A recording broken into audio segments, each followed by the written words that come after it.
Good morning. Happy Tuesday. Happy Tech Tuesday. What's up, y'all?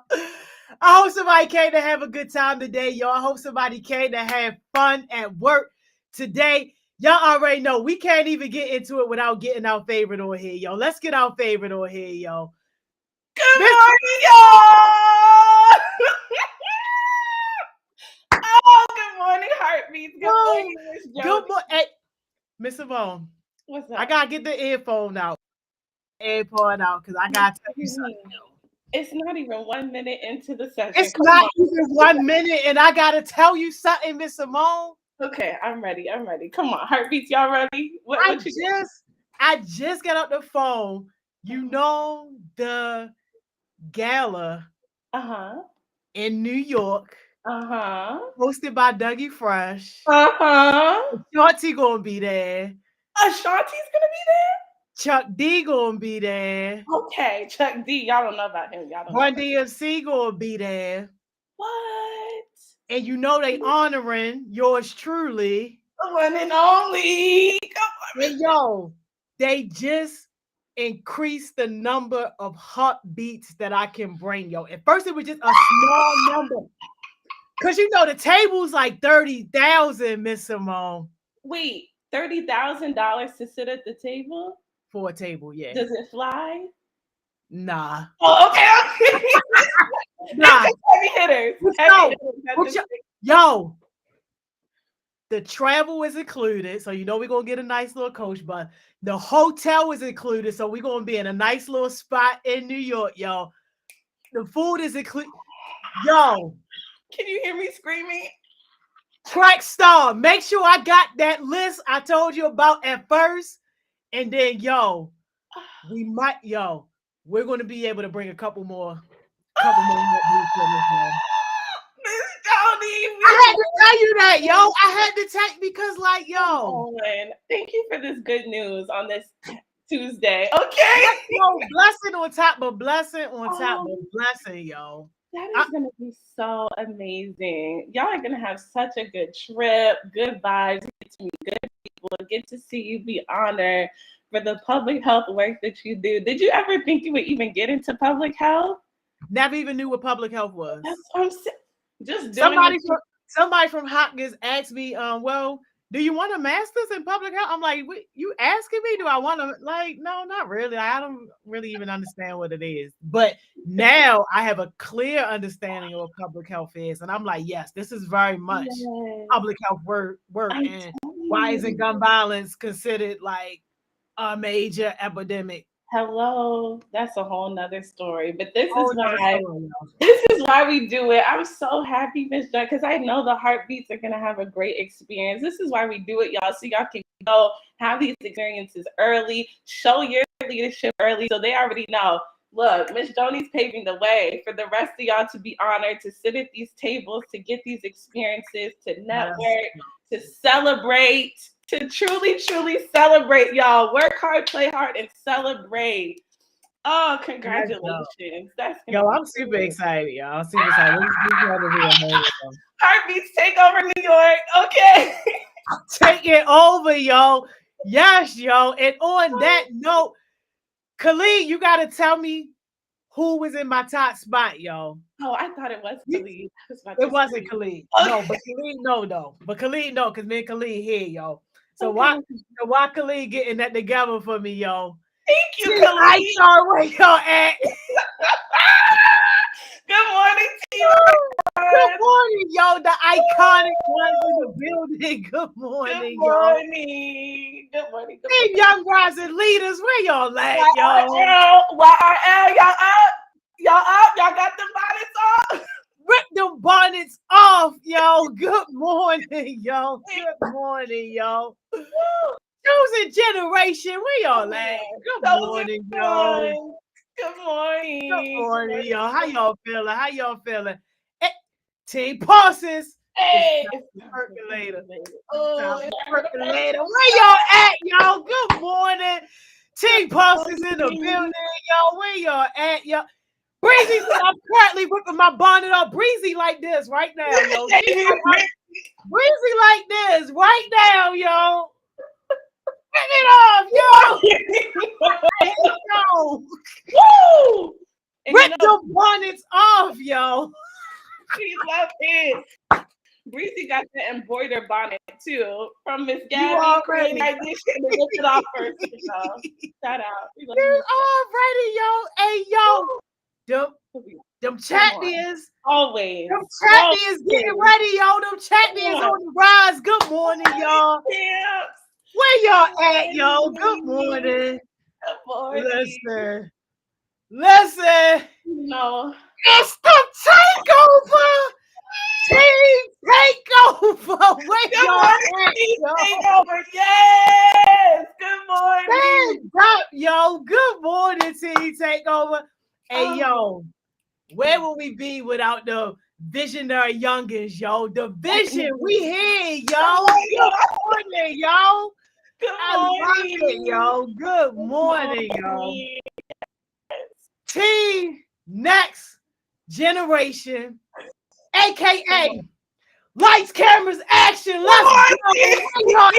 Good morning, yo. Good morning, team. Let's get to work. Good morning. Yo, all our summer heartbeats, yo. Good morning. Good morning to y'all. All our OG heartbeats. Good morning. How y'all feeling, yo? All our parents checking in. Good morning. Good morning. Glad to see y'all here. All our adult supporters and partners. Good morning, y'all. And for everybody that's on here checking, doing our audit, please just check our box. We doing our job. I promise you, it's nothing to see here. We having a nice, boring time, yo. I know. We just been doing it the whole. Because boring. Miss Joni. Is that the new peace sign? It's like no. This how many days we got left, yo. Got left for the heartbeat to 3 more because we have more coming, and y'all out of here.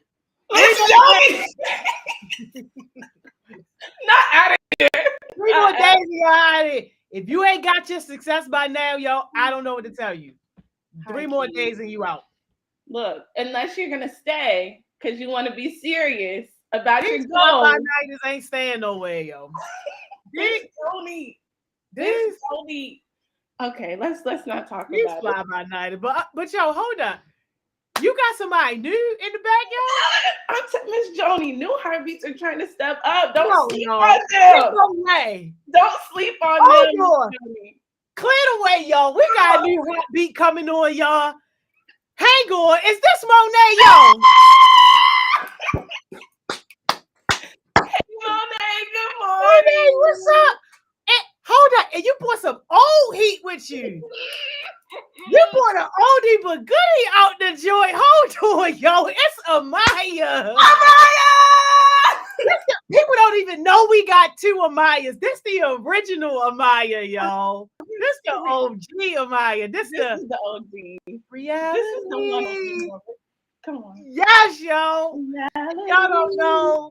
Ooh. The Heart Smiles theme song. This her right here. I am so happy, y'all. We don't even need any French vanilla today. We got y'all on here. This is all we need. That's all we need. Hey, yo, but hold up. I feel like Monet got to give an intro. Amaya too, really, for real, because she been in the cut. That's all right. Let's do intros. Let's do it. Oh, Monet. We can't hear you. No. It's okay. The tech guards, where they at, y'all? Someone called Dawn. Don't worry, y'all. We praying on your line right now. All the T-Mobile angels, all the Verizon guards. Yeah. Everybody. We got to make sure you on Google Chrome. Hit your little settings. Hit audio. Change that joint. Yes. Don't worry. We're going to let Amaya go then, right? Is that cool? Yeah. Amaya, can you hear us? You can hear me. Oh, all right. Thank God, yo. No, because look, the last time it did not work. The tech, yeah, look, we're not even gonna start with it. But hi everybody. Good morning. My name is Amaya. I am 18. I'm going to Morgan State University this fall. Like Miss Joni said, I am the one that wrote Reality, the Heart Smiles theme song. Yeah. Yeah, I don't know. That's kind of a little bit. Oh, and I sing. That's what I should probably say before y'all get on me. It's not. Thank you, ma'am. And who's your team? Because you're a mentor this summer, right? Oh, I'm the champs. We're the champions on the rise. Yeah. Period. Dodging the broke bone energy. No? Are you we don't even come close. We don't even come close, Miss Simone. Oh, I love Not that. even a little bit. I said keep them back. Like to the back. Like all the way in the back. Yes. I love it. Can we hit Monet now? Not yet. Okay, yeah. You might have to go on. Oh yeah, you might have to leave and come back. Refresh your page because I had to do the same thing because it wasn't working. Refresh. Okay. It should fix it. All right, everyone say the prayers. Okay, yes. Please, Lord, just send a special touch on that connection, especially to the microphone. Yes. Ooh. Not yet. You got to go on Google Chrome one day. Once you go on Google Chrome, I feel like it's all good. It fixes everything, yo. It fixes everything, yo. Yes, yo. We'll just have a musical selection by Amaya while we wait. Yes. We should go early in the morning. That's right. Stay ready. We gotta get ready. Now somebody gonna ask me to leave. You know what? Give me till 12 o'clock. No. Not give me till 12 o'clock.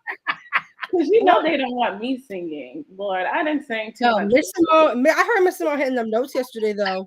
What happened singing yesterday morning? I was channeling my inner Maya Murillo. Yes. We need the real deal. Okay, what y'all want to hear? Anything in specific? Any requests? Just don't get us shut down. I'm not gonna play nothing. Remember, we learned from the last time that I can't play nothing, or it's gonna mess it up. Yeah. Okay. I'm just gonna do acapella, I guess, because I got no other choice. Yeah. Okay. You don't know, baby, that when you hold me and kiss me slowly, it's the sweetest thing, and it don't change. If I had it my way, you would know that you're the coffee that I need in the morning. You're the sunshine in the rain when it's pouring. Won't you give yourself to me and give it all? I just wanna see how beautiful you are.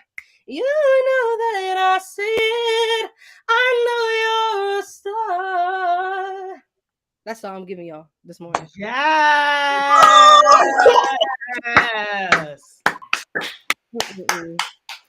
Y'all got me at 10 a.m. Like, it must be a great day. It must be imagine if she posted once a week, y'all, how addicted we would be. Okay. Oh, we needed that. All right, can y'all hear me now? Yeah. Good. All right. I'm not official heartbeat. I plan on it. I'm trying to get there. I'm putting that work in. But my name is Monet Featherstone, and I'm just here to talk about mental health with y'all today. Yeah. We love it. Oh, I love it. And you're on Champions on the Rise too, right, Monet? I was just about to say that. Okay. All right, champs. It's giving champs. It is. Go ahead. Okay. It's giving tank. Mm-hmm. A nice like left hook, 1, 2. Yeah. Okay. Uppercut. No uppercut. Okay. So what you want to do? You want to talk about mental health, Monet? Do you have a PowerPoint? How you feeling? What you doing? So right now I do have a PowerPoint. It's a bit short, so I'm gonna have to stretch it out with personal experiences and questions and stuff, so we can get into it. Let's do it. This one beat's going stretch. Always. Put Coach Johnson on the beat. It's stretched all the way out there. I am screaming. No, you know we talk, Monet, so this will be great. I'm just so happy to see you. I'm so happy you came up here, that you want to be a consistent heartbeat. You came out with a PowerPoint too on your first time. That never happens. Woo! Yeah. For the I don't team. know. Gotta put out for the team. Have to. I know what Do you know how to share it and share the screen and stuff? I'm gotta do that now. Hold on. We got you. Because it's that third button in the middle that says share screen. All right. My presentation is on here. So how exactly do I do that? You might have to put it in another tab. Usually I put it in another. Is it on like Google Slides or is it on PowerPoint? It's on Google Slides. If you want, I can share it. I have it on my thing. Okay, that's fine because I think I just put the file up here, but I'm not too sure how this works. I'm not too sure how this works. Right. That's all right. We got you. Thanks, Amaya, for sharing it. Thank you. Thank you. No Well, what made you want to talk about? Oh. All right. Yes. Ah. All right. So today we're talking about mental health, but mental health is important. Mental health is very important. Everyone don't go through mental illness, but everyone has to go through mental health checks. That's very important. Love that. Okay. No, you can go ahead. You can go ahead. Question: how do I make it bigger for it to be like? Is that? Can you guys see it big enough? Or am I... Yes. Okay. Cool. All right. You can go ahead to the next slide.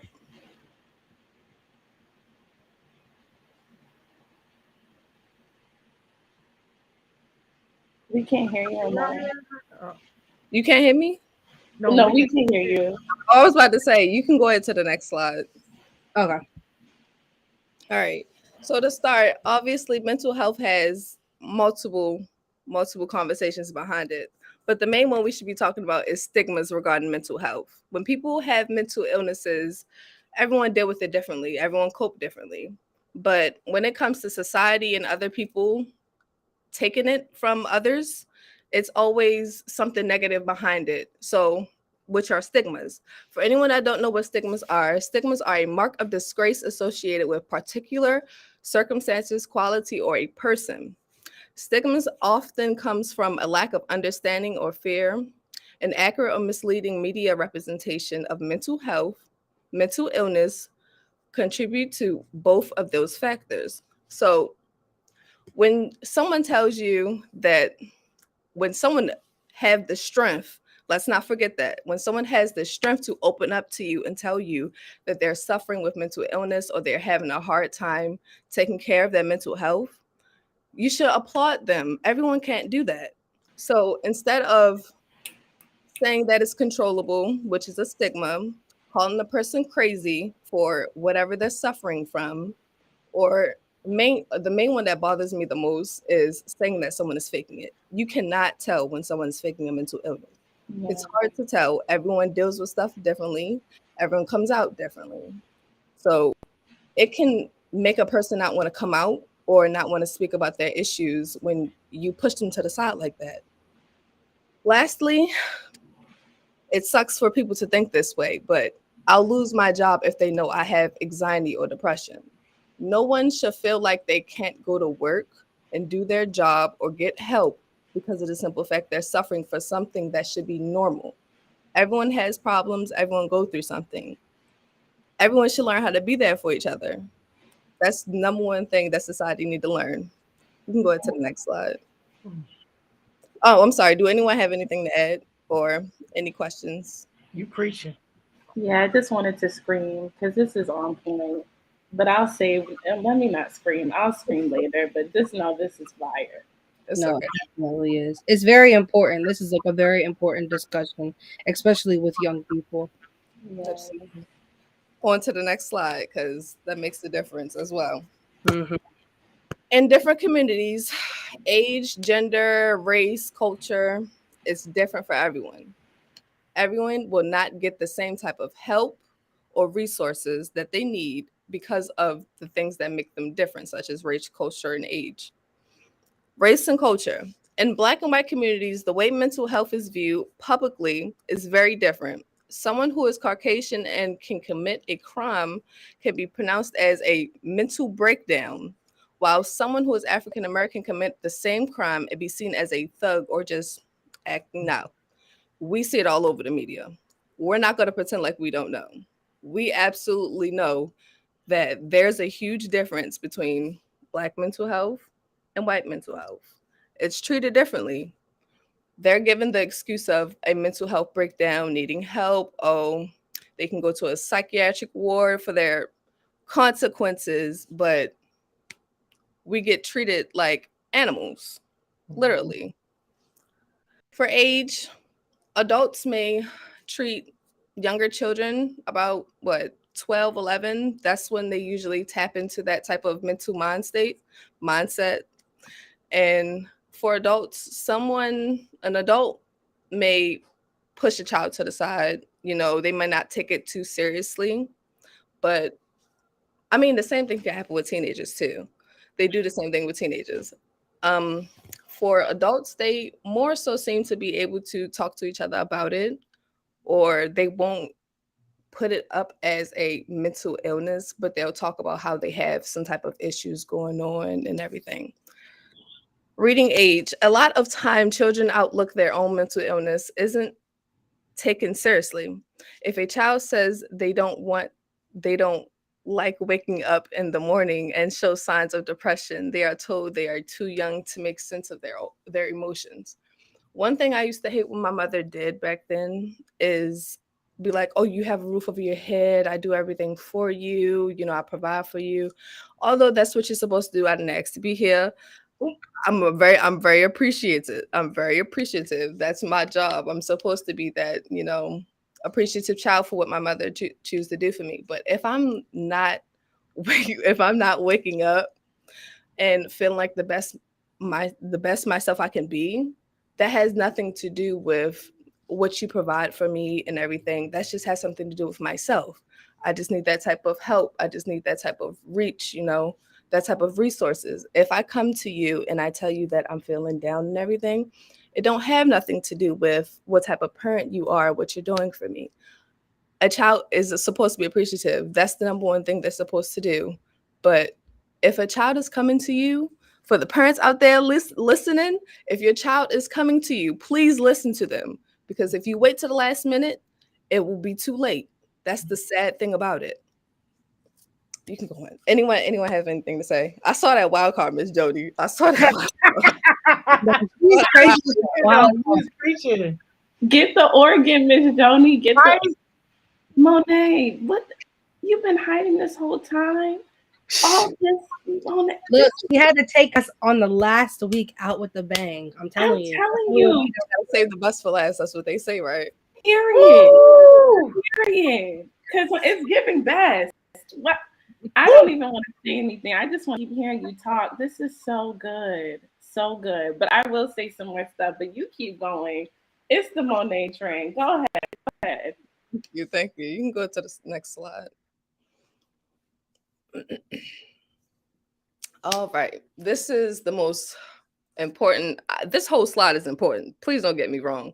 But this right here is the worst, because when you're dealing with mental health, mental illness compared to work, home, and school, those environments are very different. Like I said before, someone could be worried about their job, the fact that they can lose it. So they have to pretend, act like they're okay, or can't even break down, have to run to the bathroom, whatever, just to act like they're okay. They can't step out, get no air, or they can, but they make it a consequence for doing that because they're on the clock, School, it's harder. They have counselors, but when I was in school, the counselor wasn't all that. I'm gonna be honest. I don't know about anybody else, but my counselor wasn't all that.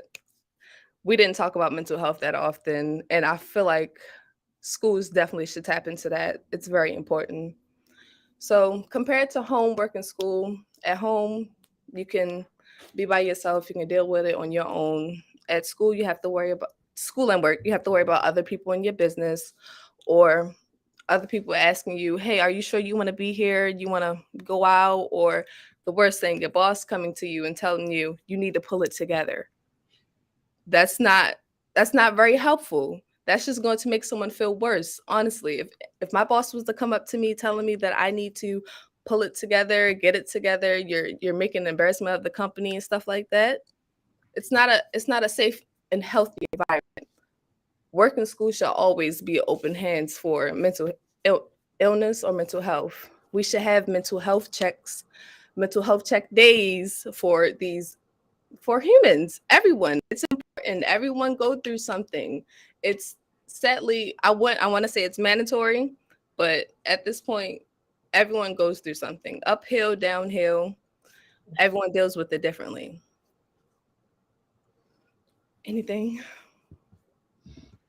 I would definitely like to add on to like my own school experience. Like I remember for freshman and sophomore year, like that was a really hard time for me mentally. And I tried to communicate with my teachers. I tried to communicate with like the people who were supposed to be our counselors and people were supposed to be kind of like making sure that we were good.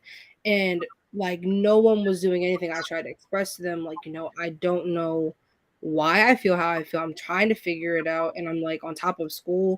This is a lot for me. And nobody tried helping. Nobody tried to fix anything. Like nobody tried to be like I guess like a source of guidance throughout the hard time.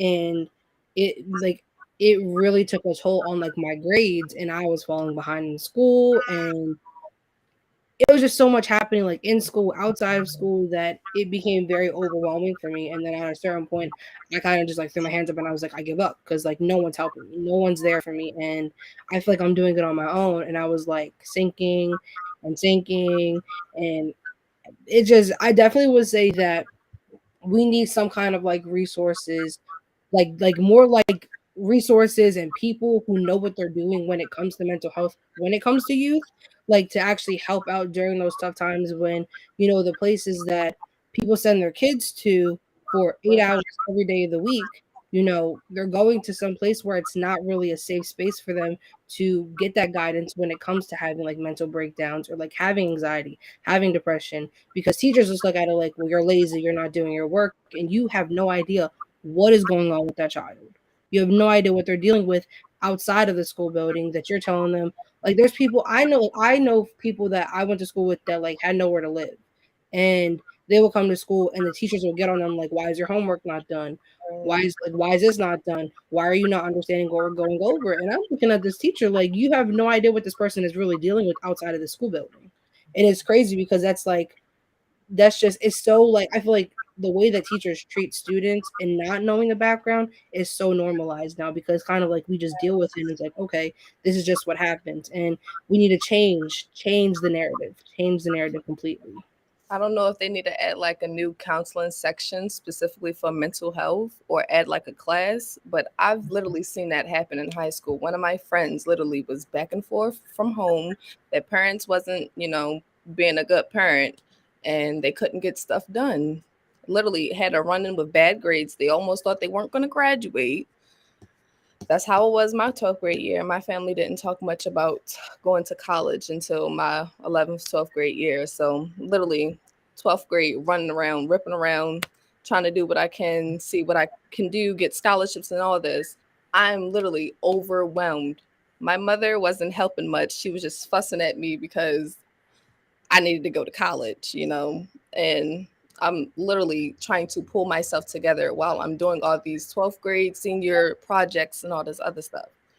Someone said that their school counselor was cool, but she took so many different responsibilities. It was hard to really cater to students. Excuse me. That's another reason why I said maybe we need to sign up a new class or like get a new section of counseling that's specifically for mental health and problems that go on at home, because school counsel, well, at least my school counselor handled that and like class schedules, scholarships and stuff like that. So I feel like that is a lot to put on one school counselor, but students still need that resource.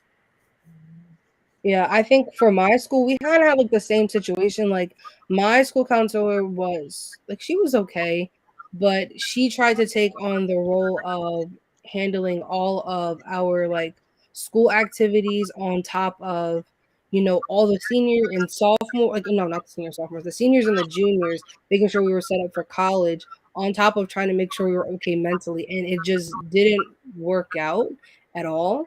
And then like the other person that we had as a school counselor, he was kind of like in and out of the building, so he never really was there to actually cater to the students that needed the help.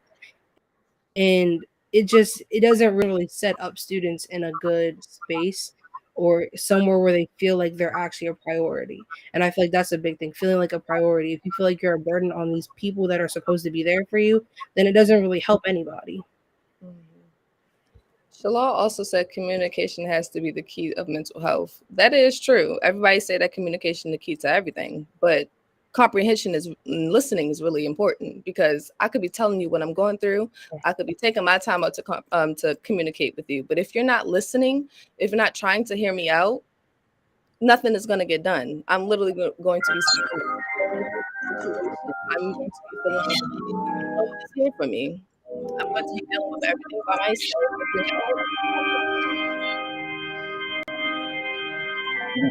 Like, please listen. It's not easy. It's not easy. I know personally, it's not easy to reach out to somebody. I love it. Wait, Miss Joni, we got to turn it just a little down because we can't hear from it. Yo, she was preaching too bad. Yo, it was so good. I was like, hold up. Did she step off the pulpit? No, the organ was good. It was giving what it needed, but we couldn't hear. No. We couldn't hear.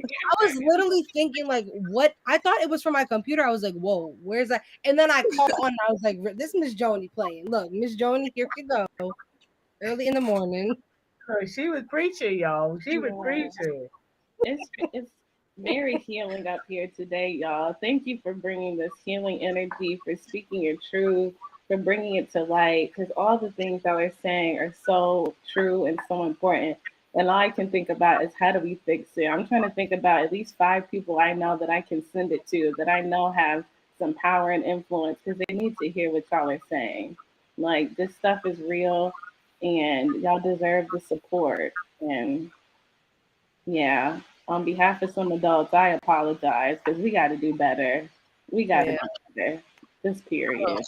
I can't really tell you what's better, school help or outside help. Probably outside help would be the best for this moment, until school becomes like a stable place for children to go to, having that type of resource. Mm-hmm. Oh, can I say one thing too? Yes. This why y'all gotta be on like these school boards and showing up to these meetings when they decide what's happening with this money. Because what you're saying right now is like a no-brainer. So instead of us paying people $200,000, $300,000 a year, and our system is still failing, like y'all should be in these meetings and on these boards saying, no, give us some money so that we can have mental health resources on site. Because it's ridiculous, y'all. I hate when I drive up and I see all these nice cars outside of these raggedy old school buildings. Let me shut up. No, you're right, Tony. You're right. Free. You're right. We can move to the next slide.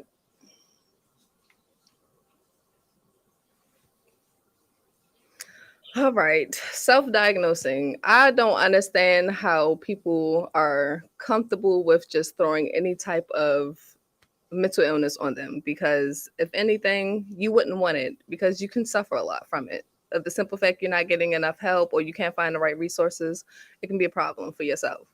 Stay off of social media. I don't care what social media say. I don't care what TikTok, Instagram say, whatever symptoms they listing. It's not a doctor. They're not giving you the actual help you need. And if anything, they just can make you overthink what you feel within yourself. So what is self-diagnosing? Self-diagnosing is the process of diagnosing or identifying a mental condition in yourself. Majority of the time, people Google a symptom or medical sign and try to figure out if they have a condition. This itself is diagnosing. I understand that y'all are addicted to, some of y'all may be addicted to social media, TikTok and stuff like that, but go see a doctor. Please go see a real doctor. Why can self-diagnosing be dangerous? Self-diagnosing can become a very dangerous, because when you jump to conclusions about a condition you're suffering from, you may begin to wrongly treat yourself. That is very important. You don't need to be taking medication until you see a doctor. Don't do anything to yourself until you see a doctor or a therapist. When you self-diagnose yourself for a psychological syndrome, you can miss a medical disease that is contributing to your symptoms. With self-diagnosing, you also run into the risk of being completely wrong about an illness you have, especially if the symptoms are experiencing are common. In some cases, self-diagnosing can be life-threatening. For an example, a brain tumor can cause changes in personality as well as depression or psychosis. Or if you self-diagnose a panic disorder, you may miss the diagnosis of a heart thyroid issue. If anything, you just don't want to Google symptoms that you think you're having or that you feel yourself having and run with it. If you feel like you're literally suffering from something, you need to find a resource and contact someone. You don't need to take any medication. You don't need to listen to social media or any doctor that's on TikTok because they aren't in your area. They aren't directly talking to you. They aren't directly trying to help you. Find someone that's going to listen to you and help you directly. Anyone to add? I'd like to kind of like speak on Cam's question that she put in the comments. She said, "How do you build trust with doctors and or therapists?" So, from my own personal experience, I was in therapy from like the age of like 7 or 8, up until probably about like a couple years ago, and I recently just got a new therapist after like taking a break for a couple years because I had kind of like, I guess you would call it like a stigma against like therapy and kind of just the way, but not really for other people, like for myself, because I think everybody should take therapy. Therapy is great. Like, but for me, I was like, no. I didn't really mess with it. Um I would say a big point that I kind of looked at is that you can't trust every doctor, and you can't, it's kind of like a scary thing to think of because like these people are supposed to be taking care of you and have like you know practice, like they're supposed to do this kind of stuff, but you can't trust every doctor and you can't trust every therapist. I learned that when the therapist I had for about 5 to 6 years, she actually moved away, and I had to get a new therapist, and that was like the most devastating thing I think I ever went through. I was like, this is like crazy. Like this woman that I've not only built a relationship from like a very young age up until like middle school, she's been here for me this whole time, and she knows like basically everything about me, and we talk about everything. Um, that was definitely like a very big point for me where I was like, this is who I'm supposed to be with. And then when things changed, it was really hard to me to try to get acclimated with another doctor. So I went through about like three therapists after her who like I absolutely hated because I felt like they kind of came in, like listened to me say a few things, interrupted me, kind of like talked over me the entire time, and then just left. So it was like I feel like they tried to like kill the time as much as possible, or they would arrive late and then try to leave early. I just feel like they were trying to come to collect their paycheck, and like feeling like that was what led me to take a break for a really long time because I felt like I wasn't a priority to these people. Um, I recently just got, and she is the nicest person I've ever met. She listens to me. So I would say a big thing you want to look for when you are like, looking for a therapist is that it's okay to say this person isn't the person for me. I think the hardest thing that I had like trouble with was saying this doctor is not right for me. This doctor doesn't make me feel comfortable. This doctor doesn't make me feel heard, and that's okay. There's no shame and there's nothing wrong with doing that. So when you feel like that person isn't the person for you to be speaking about, your personal feelings or whatever it is, that's when okay, whoever else I can speak to is kind of just you kind of got to go through like trial and error, which it kind of sucks. But like if someone's not right for you, it's better to catch it as soon as possible and try to find someone else who may be right for you and try that person out and try to start small and start with like small steps and just try to like just take it day by day when you see them and see how they make you feel when you're just your issues. Yeah, I was definitely going to say being able to notice the signs in a doctor or a therapist is very important. If you can't notice what type of person they are, then you won't know if they'll really be able to help you. Things happen, so people don't click sometimes. So if you don't feel comfortable with them, that's okay. You don't have to go above and beyond because you can't find the right person. It takes time. Yes, I hate the fact that I only got 4 minutes left. I hate it. I hate it so bad. This is This so. our last slide. Miss Joni. I hate it so bad because this is so good, and it's our last Tech Tuesday. I know. All right, I'm gonna make this quick. Okay. To be an outlet for others, please have an open mind. Everyone goes through everything differently. They cope differently. It's important to give people permission because although someone may be saying they're suffering from mental illness, everyone don't want help from people. It's hard to actually reach out and get help from others. It's hard to want to reach out and get help from others, but you can't force anyone. Please don't force anyone if they aren't ready. Wait till they're ready and just check in on them. It's important to just keep them updated. Make sure they keep you updated on their situation. Let them know you're there for them. Like I said, keep updating them. Let them update you on how they're feeling, and when they're ready to actually open up and come to you or get any kind of help, you can make things different. Talk about self-care and give guidance. It's hard to give advice when you're dealing with stuff on your own, but sometimes you go through the same thing others may go through, so you may be able to give them some type of advice or whatever that helped you at that time. Please listen carefully to what people have to say because sometimes someone needs a listening ear. That's it. Sometimes people just want to be heard. They want to, like someone said, they want to feel like a priority. So if you just listen to them, that make them feel like a priority. But that's it for today. Yes. Ah, Yo, this was amazing. this was so good. Oh my day. Thank you, thank you, thank Thank you. you And for giving me this opportunity. thank you for Honestly, this is a blessing in disguise. Y'all need to be taking this opportunity seriously. you heard it first. First, And Monet. thank you Look so at much. our champs showing out today. I'm Look, telling you, it's champs on the I feel like rise. we got the best team, and we got a hitter for Wednesday too. So look, y'all ain't even ready for us. It's okay. I'm not Is even that gonna the get battle started. of I'm gonna save it for success? Wednesday. Bringing that That's heat the in. battle of success. Battle of success. It's giving. I can't wait for that. No, you coming, Miss Simone? I'll be there. Let's do it. How am I gonna miss this success? Yo, I How? can't wait. Yo, I hate I gotta put y'all off though, and y'all just only got like 10 seconds for y'all jewels. I hate it so bad. Please, Yo. someone get a time machine, please, so we could just roll. Okay, okay. Who wants to do their jewel first? I'll do my first. Put yourself first, man. No one else can do what you do. Let's go. No one else can do what you do. Period. You want me to go? Mine would be to just be easy on yourself. Well, don't be easy on yourself when it comes to certain stuff, but when it comes to your mental health, be easy on yourself and just remember to breathe.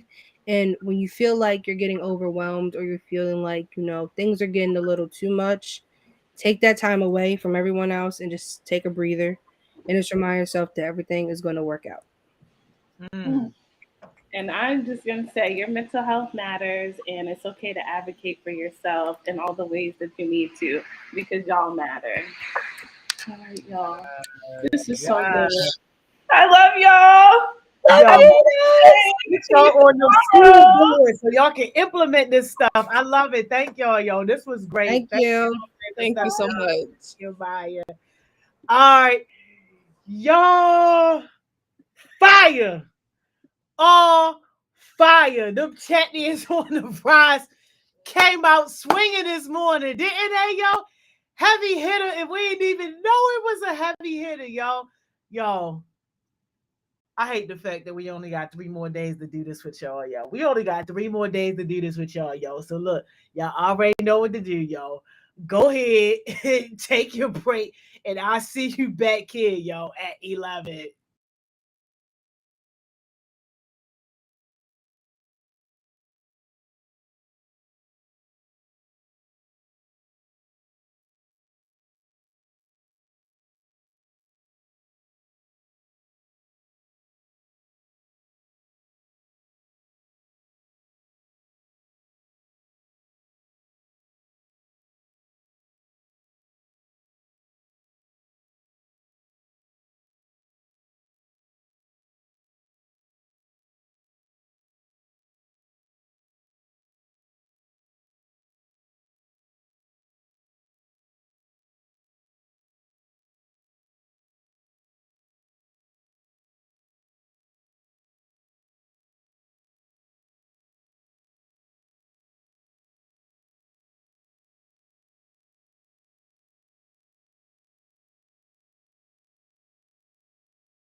Welcome back. Welcome back. Welcome back. Y'all hope somebody's having a great morning today. I hope somebody's having a great day at work with us today, y'all. The smoke is still not clearing from that 10 o'clock session, y'all. Did Monet and Amaya burn that thing down or what, y'all? Man, the mental health conversation can never get old, can never get played out because we don't talk about it enough. So thank y'all for that session. Y'all know where we at. We at my favorite part of the day, y'all. And I'm so sad, y'all, that I only get to do this. Really, I only get to do this two more times. Like after the day, I only get to do this two more times because y'all know Friday is just like a whole nother situation. But we're at my favorite part of the day where we get to dig all the way in our bag and introduce you to amazing people doing amazing things with amazing stories. So, y'all get your little popcorn, whatever you munching on, get your little Capri Sun, your hot Cheetos, whatever it is, y'all, because we about to get all the way into this guest mentor session, y'all. Miss Kristen, what's up? Hey everybody, how y'all doing today? Hey, how you feeling? I'm excited to be here. Thank you for inviting me. No, thank you so much for taking your time out to be here with us. Like, I know busy professionals, there's always so much going on, but I really appreciate it when people make time to be with us. So welcome. Thank you. It's a pleasure. I'm excited. So look, we're gonna start at the beginning. You guys spill all your tea. Tell us who little Kristen was, what was your childhood like growing up and all that stuff. All right. So, hi everybody. I like seeing y'all messages come through in emojis. That's cute. But my name is Kirsten Flood. I'm from Baltimore County. My life started in Woodline, and then we moved over to the White Marsh area. I went to Parkville Middle. I don't know if anybody in here went to Parkville Middle. And then for high school, I went to Carver Center for Arts and Technology in Towson. So I graduated from high school in 2014. So it's been a while. And then from there, I went on to University of Maryland College Park. I majored in journalism and government and politics, which is like political science. So I was a double major, turned double degree because I had so many credits. Wow. And I graduated from there in 2018. And then from there, I went on to get my master's degree. I went to American University in DC. And I studied public administration and public policy. So policy is like, it's kind of, self-explanatory, but public administration was like how to implement those policies and like how to manage them. And so I finished that during the pandemic in December 2020. And after that, I went ahead and got a diversity and inclusion certificate from Cornell University. I did their online program. So I finished that in January 2022. So I'm here today. So that's my educational background, at least. No, Black Girl Magic. Why you let me say your name wrong? How do I say it? Kirsten? Yeah, it's Kirsten. I mean, people mess it up all the time. So Kirsten, like I'm Kirsten all day long. Yeah. All right. Oh my God. So journalism, political science, like, did you know that you wanted to be in that space? Like when you were in like high schoolish, like were you like, oh yeah, this is where I want to be?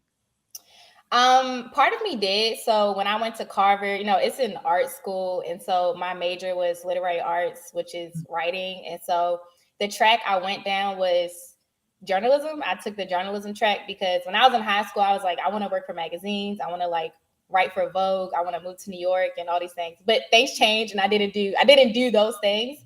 But I did know that I wanted to study journalism. And the interesting thing though is that when I got accepted to UMD, I didn't get accepted to the journalism school because that major is a limited enrollment program. And so it's one of like 7 programs at the school where like you also have to be accepted to that college. Wow. And so I did have to, so I started without a major. And what they do is, they give you the chance to like take classes and take like a placement test. So I was actually feeling down that I like didn't have a major, which in hindsight, it's okay to not have a major when you first start college, but I was feeling bad about it. So that's why I was like, I'm gonna go sign up for something. So I just like went and signed up for government, because I was like, I'm basically in DC.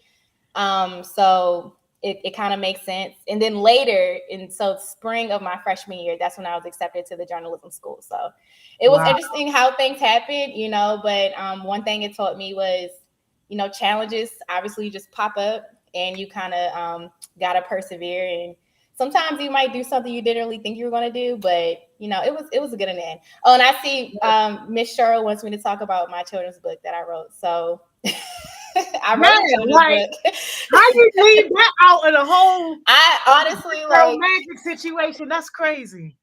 It's like really sweet how people still bring that up. But so in high school, all the seniors had a big senior thesis project. So like if you were in dance, you had to choreograph a show. If you were in culinary, you had to like, make a menu. If you were in carpentry, you had to like build something big. Theater, you had to write a show or something like that. And so in my program, it was to write a book. So it could have been, we got to choose any type of book we wanted to write. Wow. So I chose to write a children's book it was like inspired by like my experience dealing with my grandfather's death when I was 5. And so it was fictional, but it was still like inspired by that. So it was very therapeutic. And I was really proud because in the end, not everybody in my class ended up publishing. Some people didn't finish. Wow. Some people didn't like it in the end and didn't want to publish. But, I went through like 3 rounds of rewriting this book, and I finally got to the end and I had a physical copy. So, that was exciting, and it's on Amazon. So if anybody wants to buy it, what's the name of it? It's called Little Misunderstanding. I wish I like had a copy on me right now, but it's Little MISS Understanding. So if you type it in, you'll see it. If you Google my name, you'll also see it. Wow. Hey, yo, I love that so much. Thank you, Miss Cheryl, for bringing that to the forefront. Yes. So thank you. I'm truly asking for a friend on this whole political science thing. Somebody says that they wants to be a president, right? And they are in their teenage years, going from adolescence to adulthood. What advice do you give a person with that type of aspiration? Yeah, so I would first of all say to like, do your internships, get your internships. So when I was in college, I had a total of 6 internships. That's also something I didn't mention. And the reason why I had so many internships was because I was trying to balance having 2 majors, which both had intern requirements. But I just was an overachiever, I'm not gonna lie. So I kind of went and did more than I needed to. But 2 of my internships were, thank you for that. 2 of my internships were on Capitol Hill. So I interned for the House of Representatives 2 times. Rest in peace to Elijah Cummings. So that was my first internship. And then my second internship was a committee, because I kind of wanted to get both sides of that experience, a member experience and a committee experience. And, if you want to say you want to be president, but if you even just want to like work in government or hold some other type of political office one day, which I kind of did at one point, then, that is the experience that you need. It's, extremely fast paced. You get to see the inside of the political process. As good or bad as that might seem, it is a little disenchanting. I'm not going to lie, because, politics is a game. And when you're inside of it, you really get to see that. But, it's some of the most it's some of the best career or intern experience that I feel like you can ever have, like working on Capitol Hill. Also went back recently. I recently left a job on Capitol Hill. But, it's an amazing experience. And like, aside from that, I would say just be open to doing things on campus. If you go to a college where there's a ton of opportunities, which most of them have, take up some leadership roles. If you have like a school, like at UMD, we had what we call living learning programs. So it was basically like the community that you lived in, there was some type of, social or like, societal issue that your community helped to solve or, whatever. So I was in a living learning program in my junior year. And so we just like talked about issues, and it was kind of, they also wanted you to get an internship and you got credit for that program for interning somewhere. So, also stuff like that. Like I would just be open. I was completely booked up when I was in college. I'm not saying everybody should do that, but I was like, I'm going to spend my 4 years soaking up every opportunity that I can. Yes.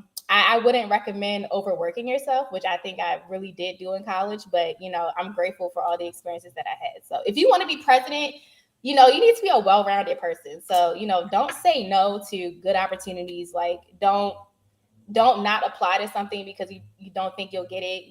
Be open to expanding your experiences. Yes. And hold up. I like how you stuck in there. I held a political office before.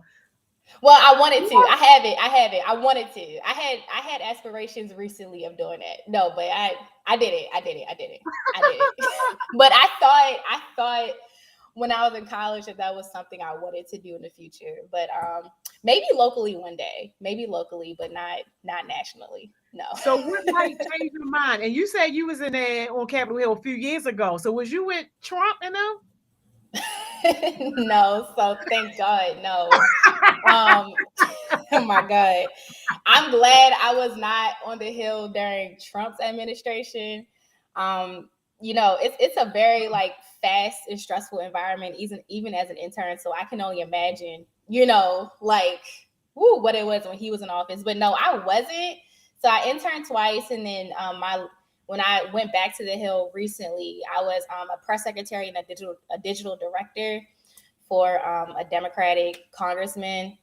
And it's a lot. But I mean, I say if you can, make it on the Hill for no matter how long you're there, then you can literally work anywhere. Like you can work anywhere. So that is one thing I took out of those experiences.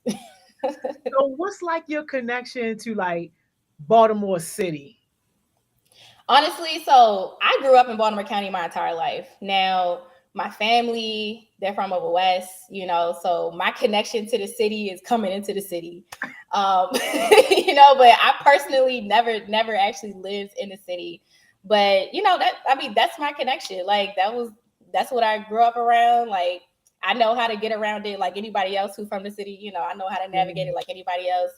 I currently I live in the DMV right now. Like I live in Laurel, so I live closer to DC now ever since I went to college. But I come back home all the time. So that is my connection. It's home to me. That's my connection. So serious question then, right? Uh-huh.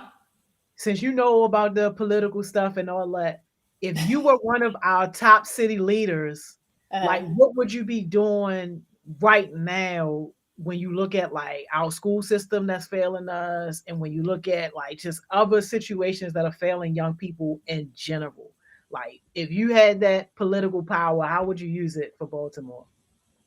Yeah, so I want to start like from the beginning. Like, I was on a road trip this past week, and I just got caught up. Sometimes I just read about like cities and stuff because you there's always stuff to learn and stuff like that. So, even though like growing up, around the city, like that our people, Black people, are disenfranchised, but I didn't realize, how far back necessarily that went. Obviously, we know that everything stems from slavery, basically, but even in the 1800s, when all these white immigrants were coming over to Baltimore, and Baltimore had like the highest population of Black people in the country at the time, we were still being barred from working. Like if we had real skills, they were still saying, no, we don't want you to work here. We're white, whatever. We think this is our job. We don't want y'all taking our jobs.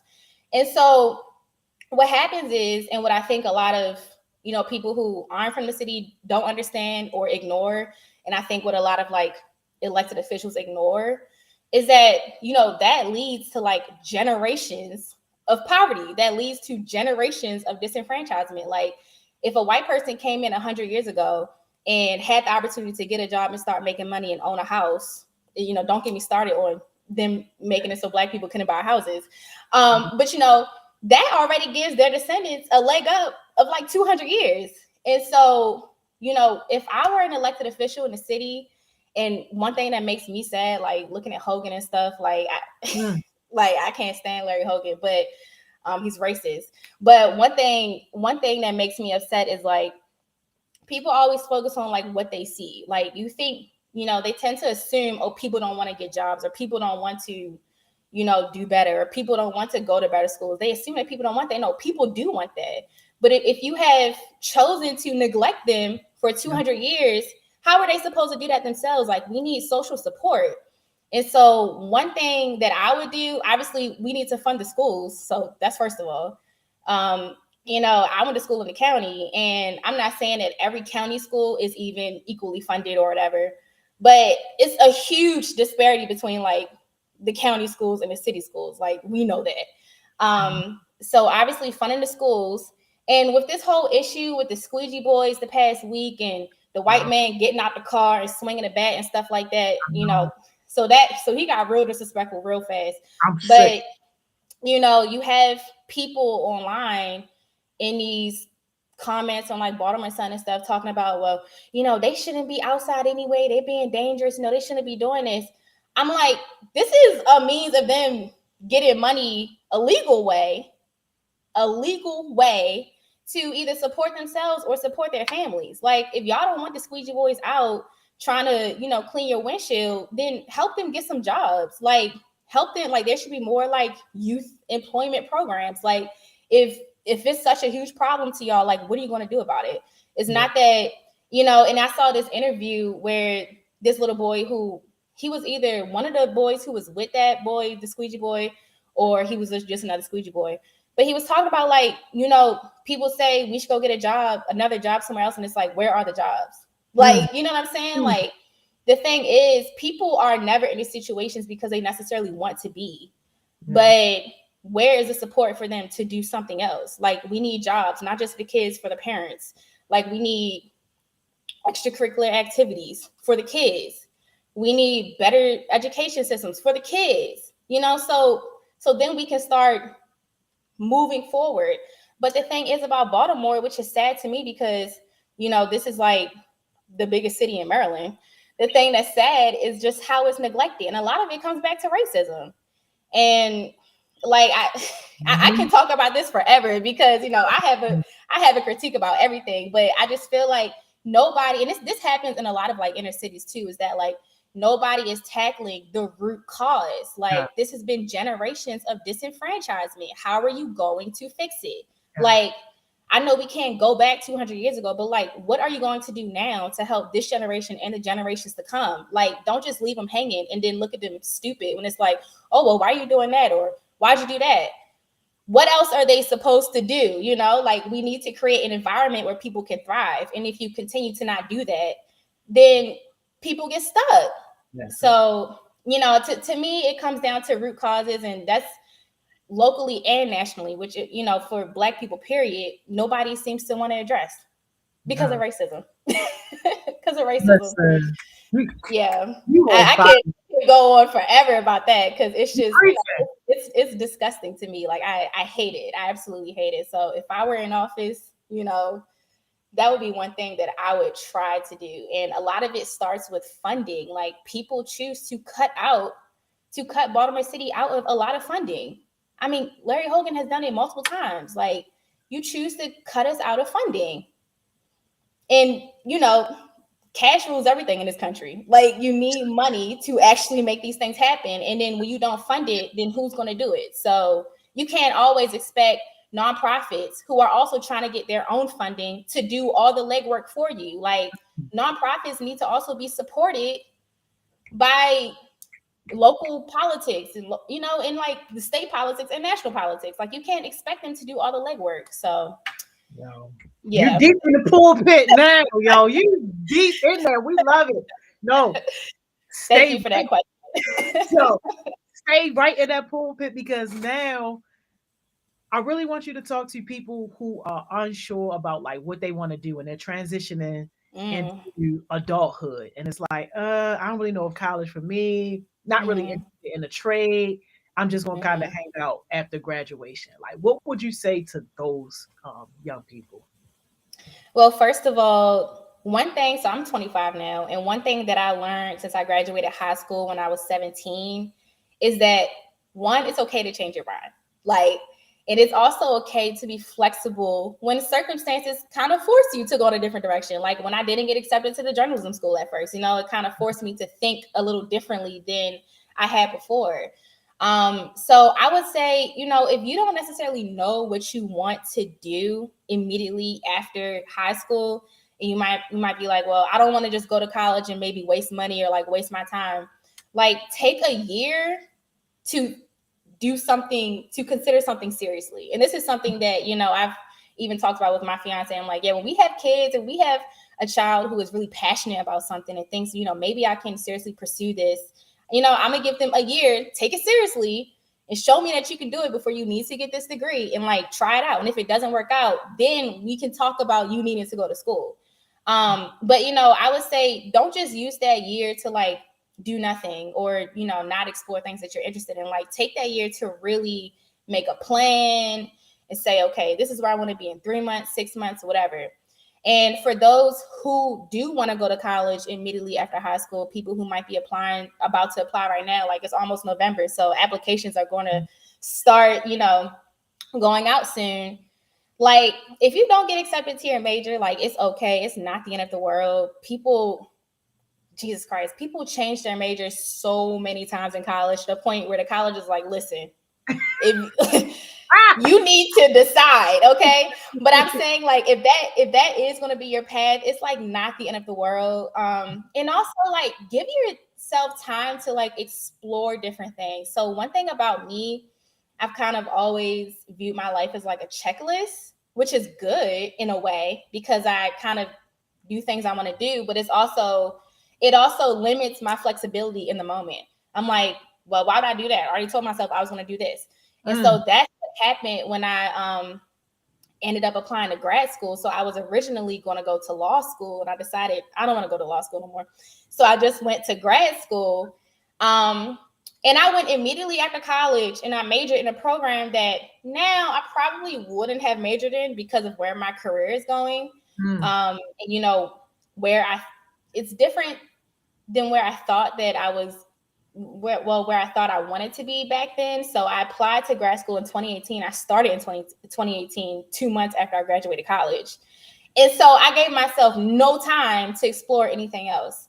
And then midway through grad school, towards the end of it, I was like, you know what? I actually, based on my career interests, I could have been doing something else, you know? So, and I'm not saying that I don't really have regrets about the program, but there's always transferable skills. Like, there's always things that I can apply to different things, and knowledge is power regardless. But listen, if you're going to spend the money, my program costs $63,000. If you're going to spend the money, please, for grad school, please give yourself, I think, a year out of college to, you know, to go on to get a master's. Like seriously, because sometimes your career path is not as linear as you think it's going to be going out of college. And that's the same thing for high school. Sometimes your academic path is not as linear as you think it's going to be coming out of high school. Or sometimes your passions just aren't as linear as you think they are coming out of high school. So, you know, give yourself time to explore, whether that means staying home for a year and working on something or going off to college and, you know, figuring it out. Yes. And you said 63,000. Yes. Yo. For 2 years. 2 years. Oh my God. Yeah. So 2 what years. advice do you have for people in terms of like scholarships and grants and all that? Because that's like a big deal now that we're seeing with a lot of seniors. Like we're getting accepted into great schools. Shout out Chelsea, Charity, Beats, all that. But it's like we be having this gap. Yeah. With the funding. So like what kind of advice would you give to high school students who are set now, okay, I want to go to college, but I I can't afford to be in debt, and my Mm-hmm. parents are not about to sign nothing. Yeah. I mean, so there are different things like if you're like a sophomore right now, you know, so well, you be going into your junior year. So if you're like going into your junior year and you might have your eyes set on some type of academic scholarship, I would start looking at those now and looking at the requirements and saying, okay, like what type of GPA, what type of extracurriculars, what type of grades or certain classes, sometimes it's like AP students, whatever, like what type of grades would I need to earn this academic scholarship? No, obviously if you play sports, like that's a huge help. I didn't have any scholarships when I went to college. I was a good student. I wasn't the top. You know, I got A's and B's, but I wasn't like a 4.0. I had like a 3.5, which wasn't that high compared to some other people, which is crazy. But you know, I would start planning now. That's something I did not do, was look into scholarships. I didn't at all. So I would start planning now. Part of that is because so my mother does work at Towson University, so I had tuition remission for any Maryland school, any public Maryland school. Oh wow! So that was a huge help, and thankfully my parents paid for the rest. But still, it would have been good for me to look ahead when I was a sophomore and look at the requirements for, you know, an academic scholarship. Obviously, and same thing goes for grants too. Like I'm pretty sure some grants are also like, you know, academic based or whatever. They have academic requirements. So also look towards some grants. I know at UMD, there was a program called AAP's Academic Achievement Program, which I'm not sure exactly like how they help students during the application process. But, you know, a lot of them were students who were going to school on grants. So I'm assuming that maybe, you know, there was some support during the application process for the AAP students. And yeah, I would honestly, the funding is crazy. Like I went to grad school on loans because my parents was like, all right, we pay for your undergrad. We're not going to pay for grad school. Yeah, so I am thankful that I at least, you know, but I had my roommate in college, you know, which was interesting to me, you know, she did have a lot of financial support from her parents, but they were like, we are not paying for school, period. So she was like $100K in debt when we graduated. And so it's, you know, it can be iffy, but at least one thing that helps, there are like work study programs. So if you do work study on campus, like, but some of it like goes towards tuition or something like that. It's like certain jobs on campus that do help, and they all obviously work around your school schedule. But the money issue sucks. I would just say, if you're interested, start looking now as early as you can to see how you can put yourself in a good position to be accepted by one of these grant programs or scholarship programs. Yeah. Now I got a couple questions from the chat I'm about to ask you, but before that, I just got to calm people down, y'all. We're going to be able to share your Instagram. Yes, you can share my Instagram. They're going to beat us down. We got to reach. So after this, I'll make sure that we get your Instagram, whatever contact info you want to share, y'all, and we're going to put it on the resource doc, y'all, because they beat perfect. Crazy.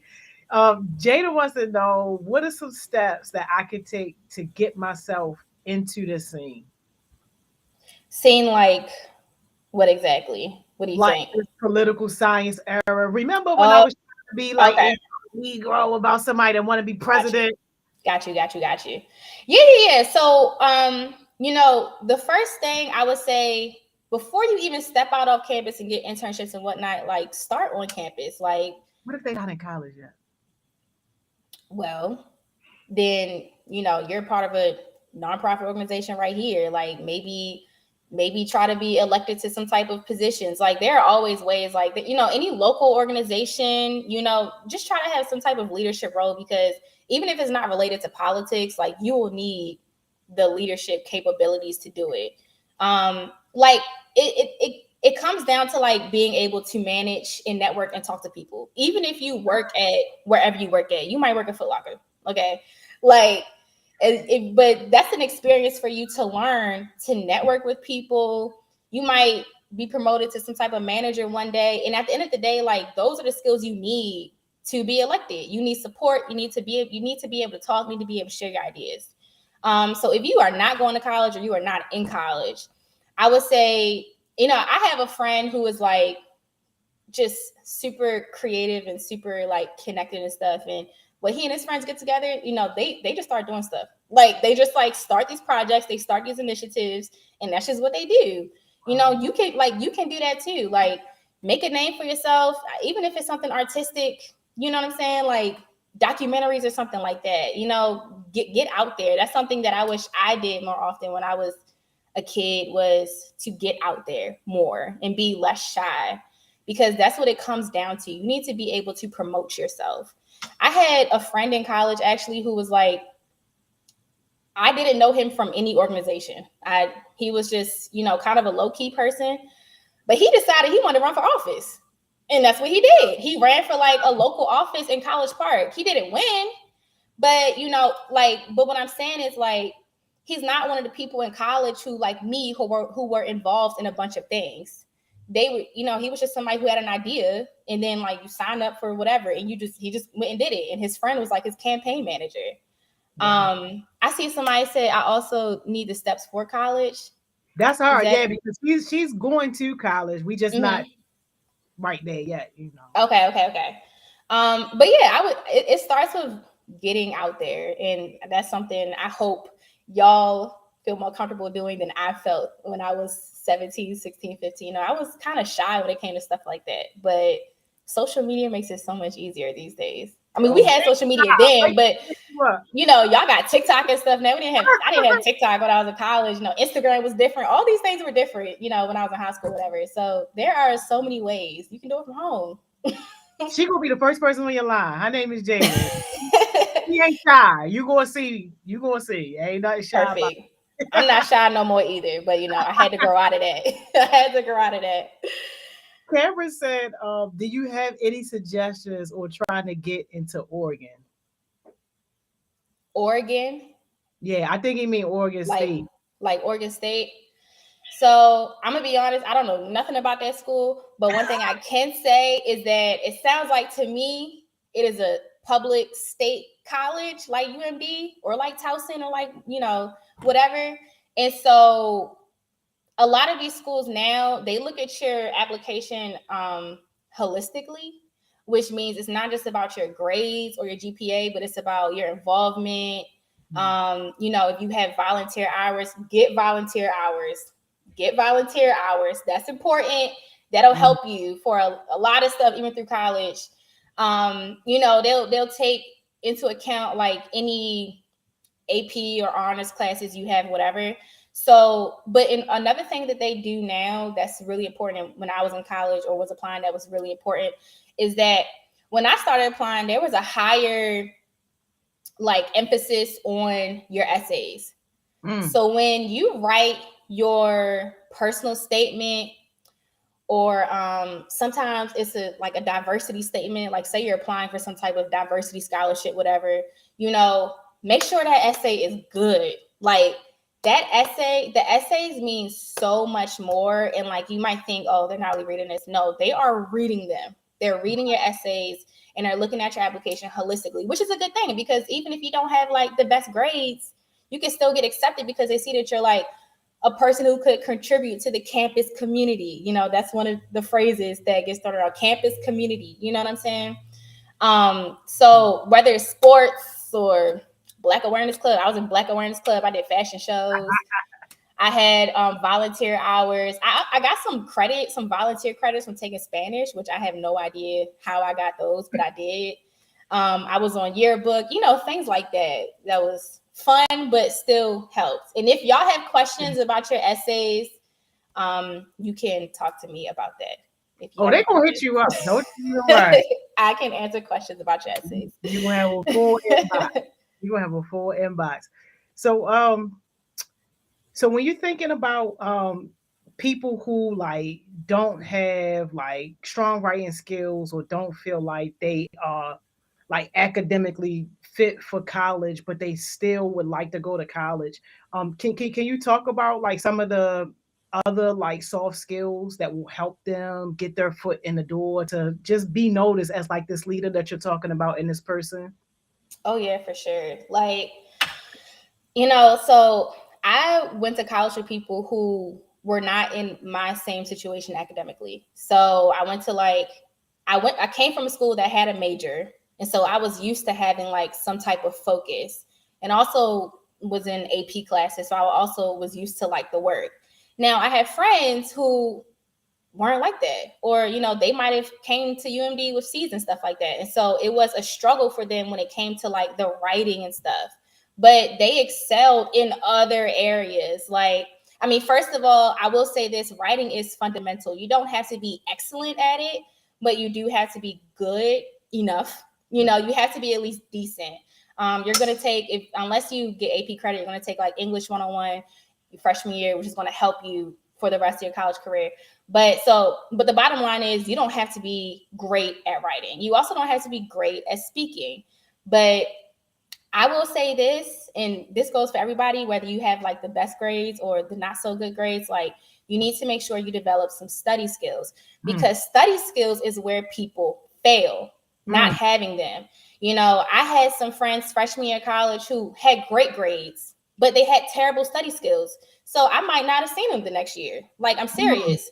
Or they had to retake classes. They had to retake classes where they got freshman forgiveness. So freshman forgiveness was, if you fail freshman year, they let you retake it, and it won't, be a penalty against your transcript. And the reason was they didn't have organization skills. We were all up late. Some of us procrastinating. That was something you're going to do throughout college. But at the end of the day, you need to be able to buckle down when it's time. Organization, write down your notes. Like, these are important study skills. Writing down your notes helps better than typing your notes. I know everybody likes to type, but you need that muscle memory. So one thing that I did, I wasn't good at studying, like sitting down and having the patience to study. It was nothing I ever did. So I would just rewrite my notes. And what happens is, when you go to take that test, or you go to take that in-class essay, it's like, oh, I can see this snapshot, or I remember what it felt like to write this, and you develop that muscle memory. So that was like my strongest study skill. Like, that was my strongest study skill. And like I said, organization. There's also going to be a lot of opportunities in college to, link up with other students, and that is key. Like, if you are struggling, there's at least five other people in your class who are struggling. Like, do not struggle alone. And there's always going to be somebody who took that class previously, who, you might be able to link up with. Cheating happens in college. I'm not saying do it. Because I don't want you to get an XF on your transcript and get kicked out. But, you need to link up with the people who previously took that class, who might be able to tell you, okay, this is what to expect. And if you can't find those people, we used to make group meetings and stuff. Like, there's all these group chats and stuff like that. Be smart in the group chats, because so now professors are starting to drop in the group chats and like and kids are getting in trouble. But be smart in the group chats and the group meetings or whatever. But don't struggle alone. And that goes with anything in college. Like, college is a new experience. It's exhausting. You have so much more freedom than you ever had. I don't care whether, I don't care what type of household you came from, whatever. College, being on a campus away from where you come from, even if it's 20 minutes away from where you come from, there's so much more freedom. You have to learn what to do with that freedom. And it can be hard. It can be a real challenge. And so, don't go about anything in college alone. Like, because like I said, I know some people in freshman year who did not come back, whether they were good or bad students in high school. Some of them did not make it. Dang. So, and it really came down to study skills, period. Yo, I hate the fact that we only got a few minutes left, but I got to ask you about this. So, it was 11:38. Ain't it crazy? I hate it so much. I hate it so much. Mental health is a really, really, really big deal, especially among young people. So when you think about like all the pressure that you had, you're trying to reach your goals, you're trying to go to school, you're doing all these different things. Like, how did you keep yourself in a healthy mental space, and how did you like balance all that so that at the end of the day, like, you were okay? There were times where I honestly didn't. And I feel like a good thing was recognizing that I was not, keeping it together as good as I should have. And like for a long time, I struggled with seasonal depression, and also dealing with like what I viewed as failures in life. That was also really, really hard on me. But the first step to me getting better was realizing that there was something wrong, and acknowledging that, because when you deny it, you're not helping yourself. But that also takes time, like giving yourself the time to recognize it. It's not always, oh, I'm sad today, well, this is why. You know what I'm saying? Like even today, like in my life now, I don't always know why I'm upset, but sometimes I am depressed and stressed and stuff like that. But one thing that's really helped me is like finding things to like spark joy in my life. And it can be like little things. Obviously, it's like some habits that you develop for self-care and stuff like that. But like, what is something that makes you happy beyond what you have to do, or beyond, what is like causing you stress and stuff like that. And in college, it was hard for me because there was always, not to mention, I'm also an AKA. So I was also Greek on campus, which is like a whole nother level of like social pressures and also academic pressures. And so, it was very difficult. But like I said, like, don't struggle alone. And one thing that has helped me now that, off campus, I really have, for the most part, is just me during the day. Focus on things that give me joy. What am I looking forward to? It can be something so simple. I took a walk this morning. I was excited for that. Like I woke up like, oh, I can't wait. Like it's the very small things. Obviously, there's traditional help like therapy and stuff like that. I will always, recommend therapy. I've done it. But when it comes to like learning how to dig yourself out of that hole, I would say like focusing on small joys and focusing on those like small successes are like super important. Because for me, it was the failures that were like bringing me down, or just things not going my way that was like causing me so much sadness. And so, like just be flexible and find joy. And if you can't find it, allow yourself to like take that time to discover what it is. It's not going to happen immediately. And like, that's okay. It's also okay to not be okay too. Like that is a part of like understanding your mental health and like, being aware of like who you are, like recognizing like, it's okay if I'm not okay right now, but like, I'm going to try to find ways to do that. And I say, do that intentionally, like intentionally try to find ways to dig yourself out of that. Because you can have all the help in the world. This is my last point about this. You can go to therapy, you can talk to friends, you can talk to your family, you can have all of that. But if you are still not okay just talking to yourself, then I learned that like that is not really okay. Like if I need all these other external forces to make me happy, then it's like I'm not okay. So I have to find a way to make myself feel joy or feel better, things like that. So yes, that's my 2 cents about that. yes. Yo, I love it, yo. And this is so good. They dragging me about the time. Yo. I see the comments. It's crazy. Look, just ignore them. Don't even worry about it. So this has been absolutely amazing. But you have to leave us with a jewel. But before we get your jewel, I gotta let people know I'm just meeting you for the first time too. Yeah, Right? exactly. Never knew who you was. And who do I gotta shout out for bringing you on today? I know Cam Gotti has something to do with it. Miss Cheryl. So Miss Cheryl, she works with, or at least worked in the same department as my mother at Towson. So she's known me since 2009. Yeah. Wow. Shout out Miss Cheryl, yo, for making the show. Shout out to her. We had you on here today. This was a blessing. So can you please leave us with one final jewel? So I just want to say that like I'm excited for y'all. Like I see the comments and like I feel the energy. And the exciting thing about being young is that you can just like turn your life into whatever you want to make it. You can, if say for the person who wants to go to Oregon, if you want to like explore some other part of yourself and do something different, you can go do that over there. Like ain't nobody gonna bother you. Nobody knows you.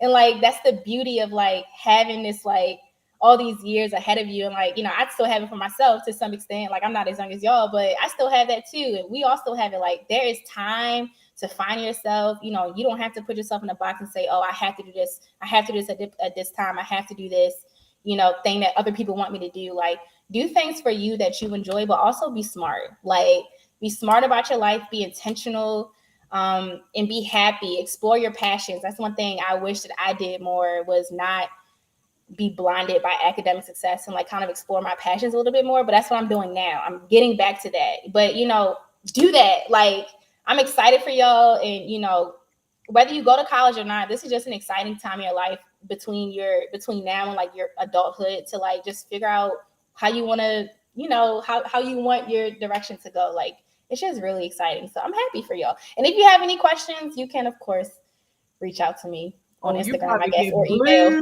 Up. You about to get blued up. Thank you so much for being here. Welcome. This was a blessing. I look forward to keeping our conversation going and staying connected. Absolutely. Thank you so much. And thank y'all for being such active participants in this conversation. And thank you. And I guess you can share my Instagram or I can. Oh, yeah. We're going to share it. We're going to put it right on the resource doc. Okay. Hard. And if you see Kramer, just know you're going to get the same message 50 times. Until you answer. All right. All right. See you. Have a good one. Thank y'all. Have a good day. Y'all, what I tell y'all? Didn't I tell y'all that we was going to get into it? But yo, low key, I didn't even know the guest mentor for the day. But yo, knowing our team, shout out Miss Cheryl, always going to come with the heat. But y'all already know what to do. Yo, go ahead and do that. And we get to 83. Yo, I see y'all in 15.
Welcome back, welcome back, welcome back.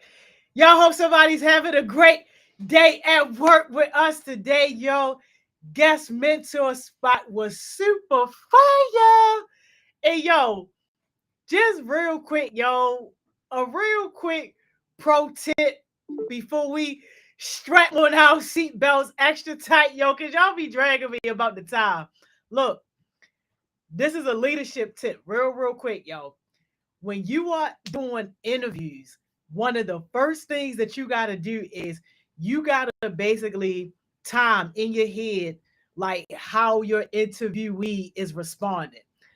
I seen Baby was giving us all the good stuff. So every response was at least bare minimum 2 minutes, 2.5 minutes.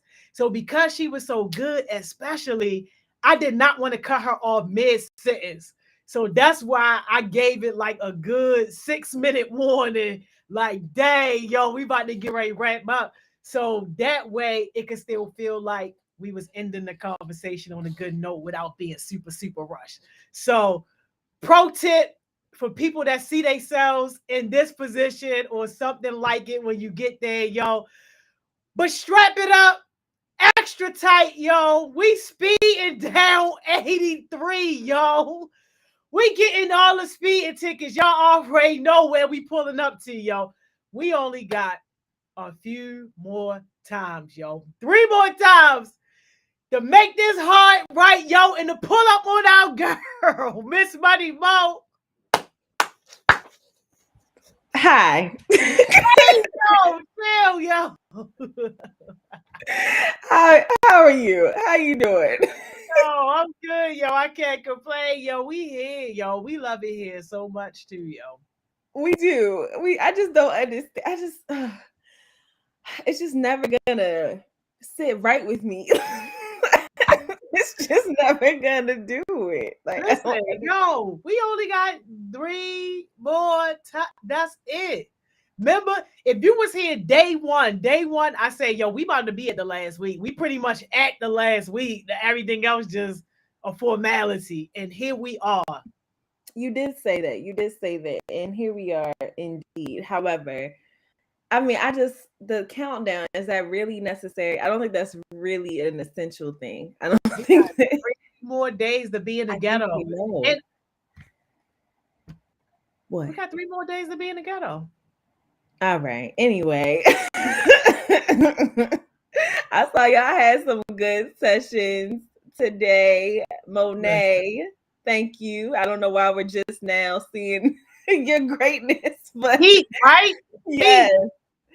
Yes, thank you so much for coming up here. And then of course, Miss Kirsten, thank you. And Miss Cheryl, thank you for getting us hooked up with her, making sure she was on the schedule.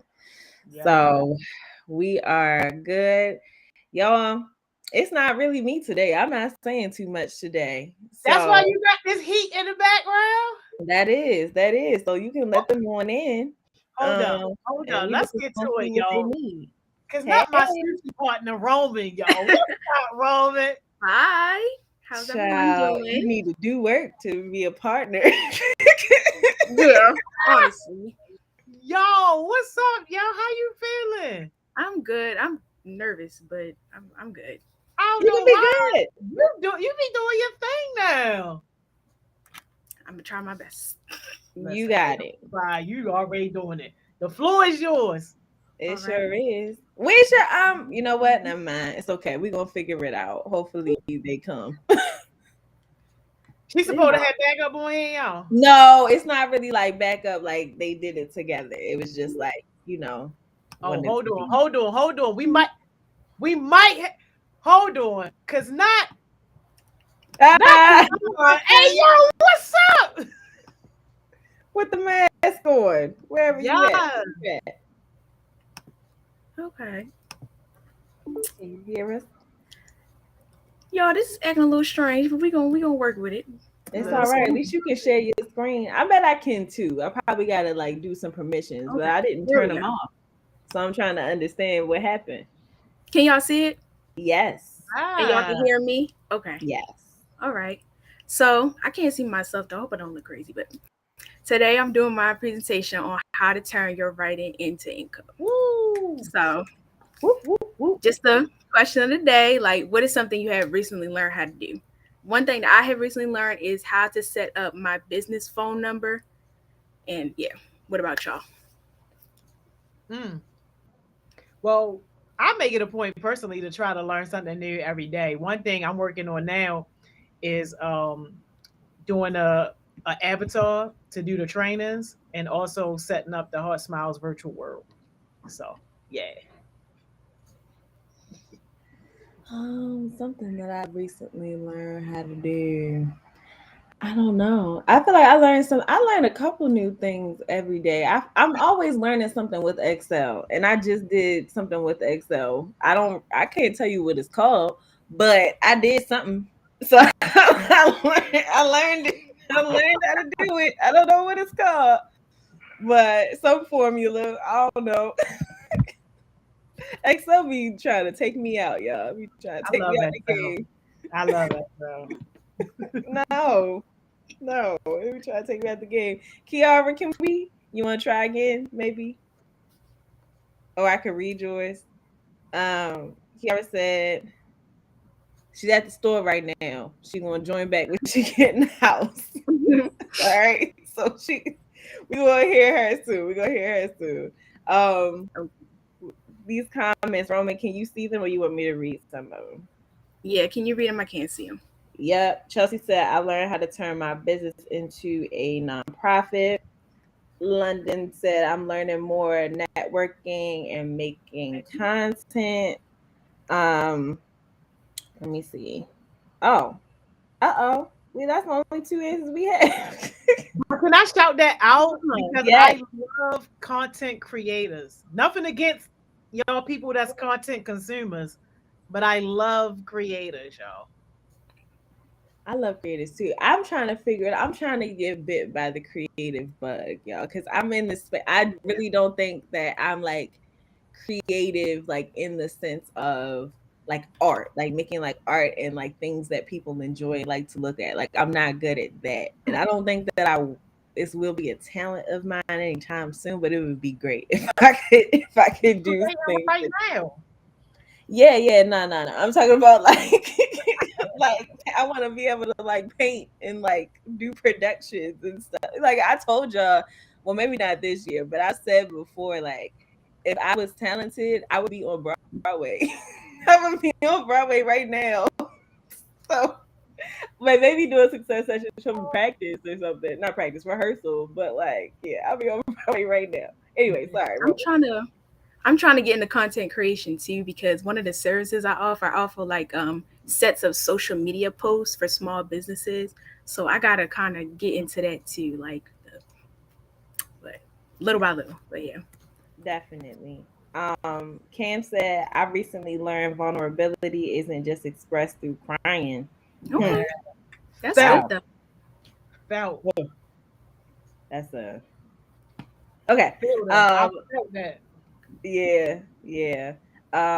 Dre said, I've learned how to mix and master music to have a professional sound. Yeah. Did you? Now, come on, producer, studio engineer, extraordinaire. You gotta hop on that studio time, sounds like. Zara said, I learned how to make multiple streams of income at home. Zara, hit me up. Yeah, right. Gotta feed the kids. I'm just kidding. I'm just saying. All right. And then also I've learned how to balance opportunities and monetize them. All right, y'all. Those are some great answers. So thank you for sharing your answers to Roman's question. Go ahead, Roman. Take it away. All right. So everybody knows I'm Roman, but a little bit about my business. I'm a freelance writer. I recently launched my business in July, a few weeks ago, but I've been working towards it since February. And I work with skincare and makeup companies. So this is what we're going to be talking about today. What is freelance writing, picking your niche, learning SEO, setting your price, on spec writing, portfolio, website, cold pitching, and then other ways you can, create income with writing. So, what is freelance writing? Freelance writing is basically writing to push customers down the sales funnel, but in a more simpler way. It's just you're writing to bring your clients more money. So, this is the sales funnel. It's really simple. We are, as a freelance writer, I'm at the top. I bring awareness to the company so that the client can, when the client reads my article, they see the company and then they go buy products from the company. So, it's pretty straightforward. So, picking your niche is a really, really important part of becoming a writer because it helps you build expertise. If your client knows that all you write about is like sports per se, then they know, well, all you write about is sports. You have to know so much about it. So, you build expertise this way. A niche can literally be, it's basically a category. It can be anything, it can be fashion. You can write about culinary, you can write about appliances and home decor, like anything that interests you, you can write about that, and you do it to build expertise so your clients know that you really know your stuff. Learning SEO, like SEO is really, really important. Let me slow down. I feel like I'm going too fast, but learning SEO is really, really important because it's how you get your article to the top of the Google page. So it's really interesting. It's a whole bunch of little random things that actually contribute to getting your article at the top of the Google page. So if you were to look up like how to make sure your foundation isn't cakey, that's just an example because I write about makeup. I would want my article to be one of the first that pop up. And I do this by including SEO. So SEO can be keywords, it can be headlines, it can be visuals, it can be any little random thing. It can be like the amount of the title, like if you have a number in your title or if you use parentheses in your title, like all of those little small things help and get your content to the top of Google so it can be the first that people see. Setting your price. This is really, really important because a lot of the times people don't understand how much like freelance writing can really get you. And that's why y'all should be paying attention because you can make a lot of money doing this.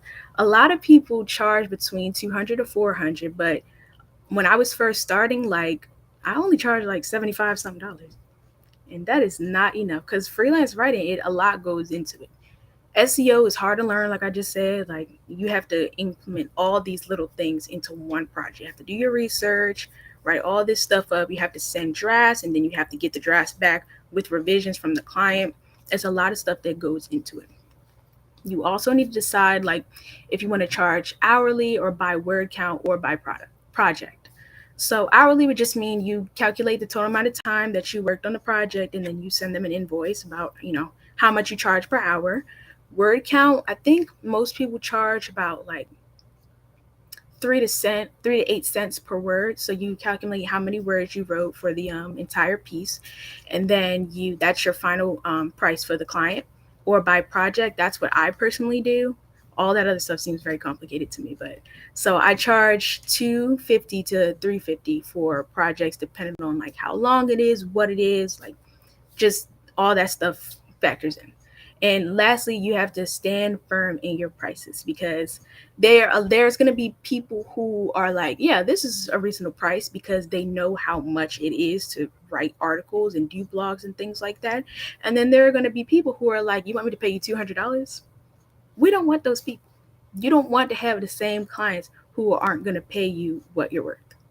So, is there any questions or anything so far? Are we good? Loving this, yo. Loving it. Definitely. I'm sure there will be. So let's just see what else you got. And then, if we get through some stuff, we're definitely going to have questions. I got questions, but I'm going to hold them. So on spec writing is next. On spec writing is just a fancy word for you're writing sample pieces to show to your clients so you can showcase your work. Your clients need to know like your style of writing and how you write and if it's a good fit for their business. So you make sure that you put your best effort into these. You send them to people, get feedback, see what you can do better, read it over and over and over again. And also me personally, I feel like you should update your portfolio pieces every few little months or so because as you continue with this business, you learn a lot about writing. So it's definitely important to make sure that you're redoing these over and over again, just adding in some new stuff and out with the old. So You can do this. You can do articles, blog posts, any type of writing that you do. Just make sure you put your best into it, and then you send those to your clients so they can make sure they have a good idea of your style of writing. So cold pitching and emailing is how I get most of the clients that I want to. So cold pitching is just you send emails to companies and within your niche, and then you send them a pitch. You send them a little bit about yourself. Most people like to customize it to the company, so you'll add like a little bit like, oh, like I really like this product, or I like this about your website, or just something like that, because we don't want to sound like a robot. That's the last thing you want to do. Do not be out here sounding like a robot. They're not gonna want to pay you to be a robot. So just make sure that I have templates linked at the end, so you should be able to get those templates and just put your own little spin on them. Some tips: you should email about 5 companies per day. You have to remember that rejection is a part of the process. I've only started a few weeks ago and I haven't had my first client yet, so we're in the same boat. Like, some people just aren't gonna know that this is what they need for their business. Sometimes you're just gonna get a no. So like I said, personalize your templates. Make sure you add something personal. We don't want to sound like a robot. Your favorite product, or just something about anything that's a part of their business. And create a spreadsheet. I have a spreadsheet with like over 100 companies within my niche, their website, the category, if they have a blog or not, and just all types of things like that. So make sure you have that. How did you get that list together? That list, I was watching a YouTube video and she had linked that resource down below. And so I just took her spreadsheet and I added my own info to it. I sat there and I researched 100+ companies. Wow. So I want to explain that real quick, because me personally, I went on Sephora and Ulta because I do makeup and skincare, and I picked companies that were sold at Sephora, and then I put those in the spreadsheet. So like, if you wanted to do sports, you can go to dicksportinggoods.com and see like what companies they have there, and then put those companies into the spreadsheet. If y'all want that spreadsheet, you can let me know, because it was definitely very helpful. So this is mostly about like article writing, but I didn't want it to just be about that. So some other things that y'all could do is short story contests. You can go on jobs boards like Indeed. You can try Fiverr, which it's 13 and up, and you just put your services out there. So if you wanted to put a service about writing poems or writing a book, you could put that on there and add all your information, pricing, things like that. That has its own like technicalities to it that you can research to make sure you're successful. I don't know too much about that, but there's definitely some people out there who do. So make sure you research that. Medium is an article website, I guess you can call it, and you get paid like for the views on your article. So it's completely free. You don't need any money to start. You just make an account and you put your articles on there, and then depending on how many views you get, that's how much you get paid. And so writing and marketing your own book, I'm a firm believer that you do not have to be 25, 30 years old to write a book. Do not think that is too big. You can most definitely write a book. If you want to write a book, let me know. We're going to work on it and we're going to get it out there. It's not too big for your age. Trust me, nothing is. And then creating your own blog, which is also, a lot of people think that's too big, and it's not. You can do that. That's very simple, and usually it doesn't cost too much money to start. So if you don't want to, be specific to anything, you just want to write about yourself, you can do that. You just create your own blog, use affiliate marketing. That's its own little thing. That's another way you can get money doing a blog. So there's a million ways. It's not, one specific thing that you can try and make income with your writing. So some more things to keep in mind if you want to be a freelance writer. Make sure you research your clients. That's that thing with the spreadsheet. Set a launch date. That was very helpful to me. Don't just be like, oh, I'm going to start soon. Set a launch date, and then work your way back to where you are. If you set your launch date for about 3 weeks from now, be like, okay, so this week I'm going to be finishing this up. This week I'm going to finish this week. And then this week I'm going to finish this up. So that you have it all spaced out and you're ready to start. Don't just be like, oh, like I'm not ready yet. That you're not going to get anywhere doing that. That's what I was doing, and that's why it took me 6 months to start. Don't be like me. Never stop learning. Even now that I've launched my business, I have my big notebook with all my stuff in it. Usually I'm looking up a new topic every night, or just brushing up on my writing skills, and I'm doing some practice. Just never stop learning. It's definitely important to keep on doing that. Make sure you have smaller goals. Because don't just be like, oh, well, I want to be making this amount of money. Like, start small, and then once you get there, do something a little bigger. Once you get there, do something really big. It gets to, I guess it's kind of my personal opinion, but it's really hard to have this really, really big goal because you have to work so hard to get there. And it keeps you motivated to be like, oh, like, look, I really did this. And even though it's small, you did it. And if you can do that, then you can do this. And if you can do that, then you can do this. So that's very important to me. Make sure you keep notes. Like I said, I have a big old notebook that I write in every night. I learn something new. And when I need it, I can always go back and just look at some things. And then these are my favorite people these are people that I've learned from who keep me motivated. The Freelance Writer's Guide and Writing Revolt by Jordan McKell on YouTube. Jordan McKell, she quit her job. She and her husband got fired from her job on the same day. So that was both of their sets of income. And now she teaches people how to do this. She makes like $60K a month. She has gone really far with this. So if you ever feel like, well, what is going to come out of this? I would suggest going and looking at her videos. Like, she has a video on her whole story. She made something out of that terrible situation of her husband and her getting fired on the same day. So, you can do that too. Yeah. And I'm sorry. A month? Did you say a month? Yeah, she makes a lot. She has a million different streams of income. She does freelance writing. She teaches people. She has paid courses. She has her own blog with affiliate marketing and all other stuff. She has a whole lot of things going on for herself. So you can take something like this. Go ahead. You can take something like this and you could take it really, really far. So yeah, she makes a lot of money. People make that in a year. People make that in a year. Right? Some people a decade. Yes. Oh, not a decade. Yeah, though. But yeah. These are just some links that I included. Like, I didn't say anything about poetry, but I know we have some people who write poetry here, so I wanted to include that. The first one, that's an article about that, just how you can do that, because I don't know too much about that. This is how to start a blog. That's second link. The third one, that's how you get into cold pitching, some templates and things like that.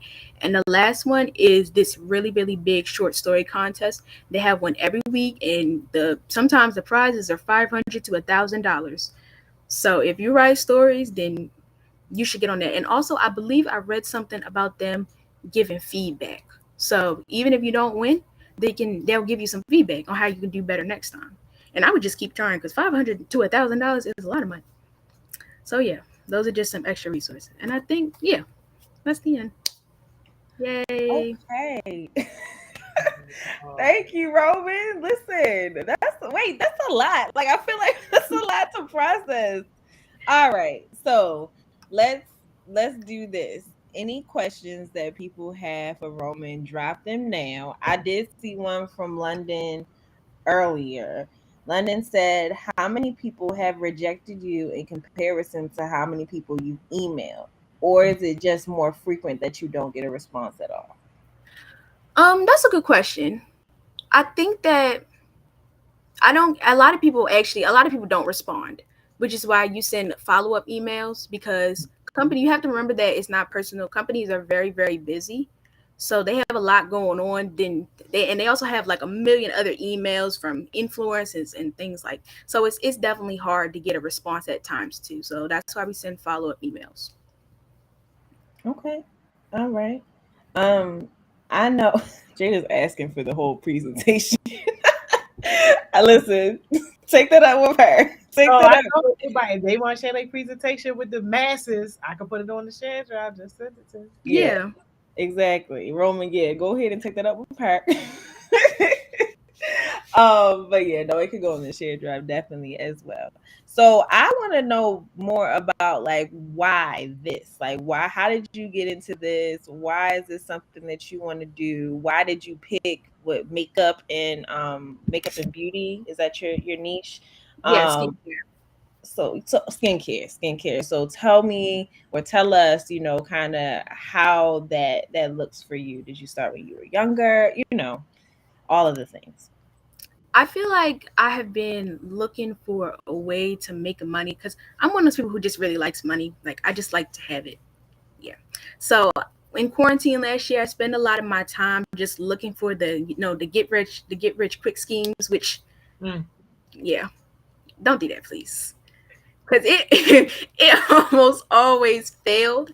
So this was one of those. This can be a get rich quick scheme, but you can also turn into a real business. So that's how it kind of started. And then last year I was very flaky, and I was not consistent with things. Yeah, I'm so glad I'm at Heart Smiles this year, not last year, because it would have been very different. Very. But last year I was just not on my stuff. Like I was not where I really could have been if I would have taken it seriously. So I kept putting it off since last summer. And then finally in February, I started taking it a little bit more seriously. And then, in April, I started taking a little bit more. And still then I was kind of with the get rich quick schemes. But as I learned more and more, like I learned that, no, I need to do this myself. It's not going to be easy. It's not going to be quick. But it can, I may be rich, yeah, but it's not going to be easy or quick. Yeah. So that's kind of how it started. And I also just love to write. Like, I always make sure I mention that people have been telling me I'm a great writer forever and ever. So I just put something that people always said I was really good at and just kind of turn it into a business. Wow. Okay.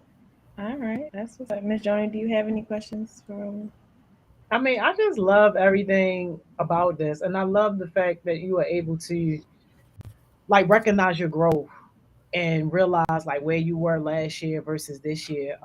What advice would you give to people who feel like they are where you was last year, but like they there like right now, like still not sure on whether or not they want to do something or where they want to go? I just feel like life is really too short. So if anything, you could give it a try. Just give it a try it out, do some cold pitches. You don't have to go the full mile, and you don't have to do like the website, or you can keep it really small and just see how you're liking it when you get your first few clients. Or like I said about the job boards, a lot of people, like a lot of bigger freelance writers, don't prefer the job boards because those are where the cheaper people are. No shade. Yeah. I mean, the people with low work ethic. Mm-hmm. Yeah. But y'all can start there, and it's just, that's not a bad thing. It can be a place to see where if you like it. So I would suggest going on Indeed, places like that, and just seeing how you like it. It's gonna be worse if you're sitting and thinking about it for months and months, and you're like, oh, I don't know if I want to do it. I don't know if I want to do it. That's a waste of time. You could have been knew if you wanted to do it and then moved on to something you did want to do. Could have got your first check. Yeah.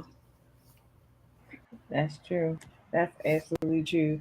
Do you ever experience, I don't know. I've never experienced it, but I hear writers talk about experiencing writer's block. So do you get that? And how do you overcome it? I do a little bit sometimes, but normally I just have to take a break. Like, I just take a step back and then do something that has nothing to do with it, like watch a show or read or something. And then I come back to it, look at it again, and just reevaluate. Or sometimes, like, I'll just start from the beginning, because you may get so wrapped up in thinking about how to do something and how to make it perfect that you just get so confused and jumbled about it. So sometimes I just got to start from the beginning. Whole new topic, new title, new everything, and just try something new. All right, cool. Cam said, how do you separate personal and academic writing? Honestly, I don't think I do separate it. I just think that I just kind of keep it. It's just all writing to me. I don't think I understand your question. Like, can you tell me what you mean? I think she's asking, like, so you do writing for your business, like the business side of things, and you do writing, we assume, we don't know, but do you write for yourself? Do you write like just like reflections, journaling, whatever? Okay. And then do you like writing assignments for like school or like academic things? I think she's asking like, how do you keep those like separate? Because normally for academic, you have some type of rubric or some type of prompts. Personal, that's just kind of like free, and then for a job you have to, I guess you have also like it's not really a rubric though, it's guidelines. I call it guidelines. So how do you keep those things separate and make sure they don't bleed into each other? I think I just kind of get myself in that mindset. Like, I think it just kind of happens naturally. Like when I'm in school, I know not to include too much personal stuff. So I think it's just natural for me to know like the space that I'm in. If I'm in school, I know not to put too much personal because that's research and things like that. Like I think it's just a matter of I understand my surroundings in terms of my writing. Like I know if I'm at home laying in bed chilling, like I'm just writing whatever, I'm just writing freely. I think I could just tell like by the environment if that makes sense. Okay, cool. Thank you for sharing that. De'Ara said, how do you motivate yourself? And India said you explained that perfectly. So no worries, no worries. How do I motivate myself? Most times, like I'm feeling a little bit discouraged this week. Not to tell y'all my business or anything, but I spent a lot of money at Ulta this week. Like, and that stressed me out a little bit because I was just like, I wanna make that money back, you know? Yeah. So I take space away from trying to figure out like how to do it, and just kind of look at people's success stories and understand that they as well took time to get where they were. They didn't just get there in a short amount of time. So I go listen to other people's stories because no one is gonna get there quickly. But you have to keep putting the work. And I always have to remind myself, like, you're not gonna get there at all if you don't do it. So, might as well do it. All right, cool. I hate to put you on the spot. I was going to ask you this earlier, but I didn't know how you felt. Okay, listen. All right, do you have any examples of things that you have written?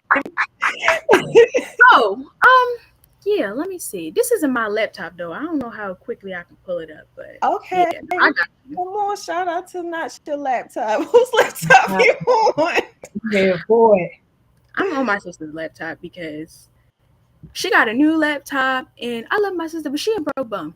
No.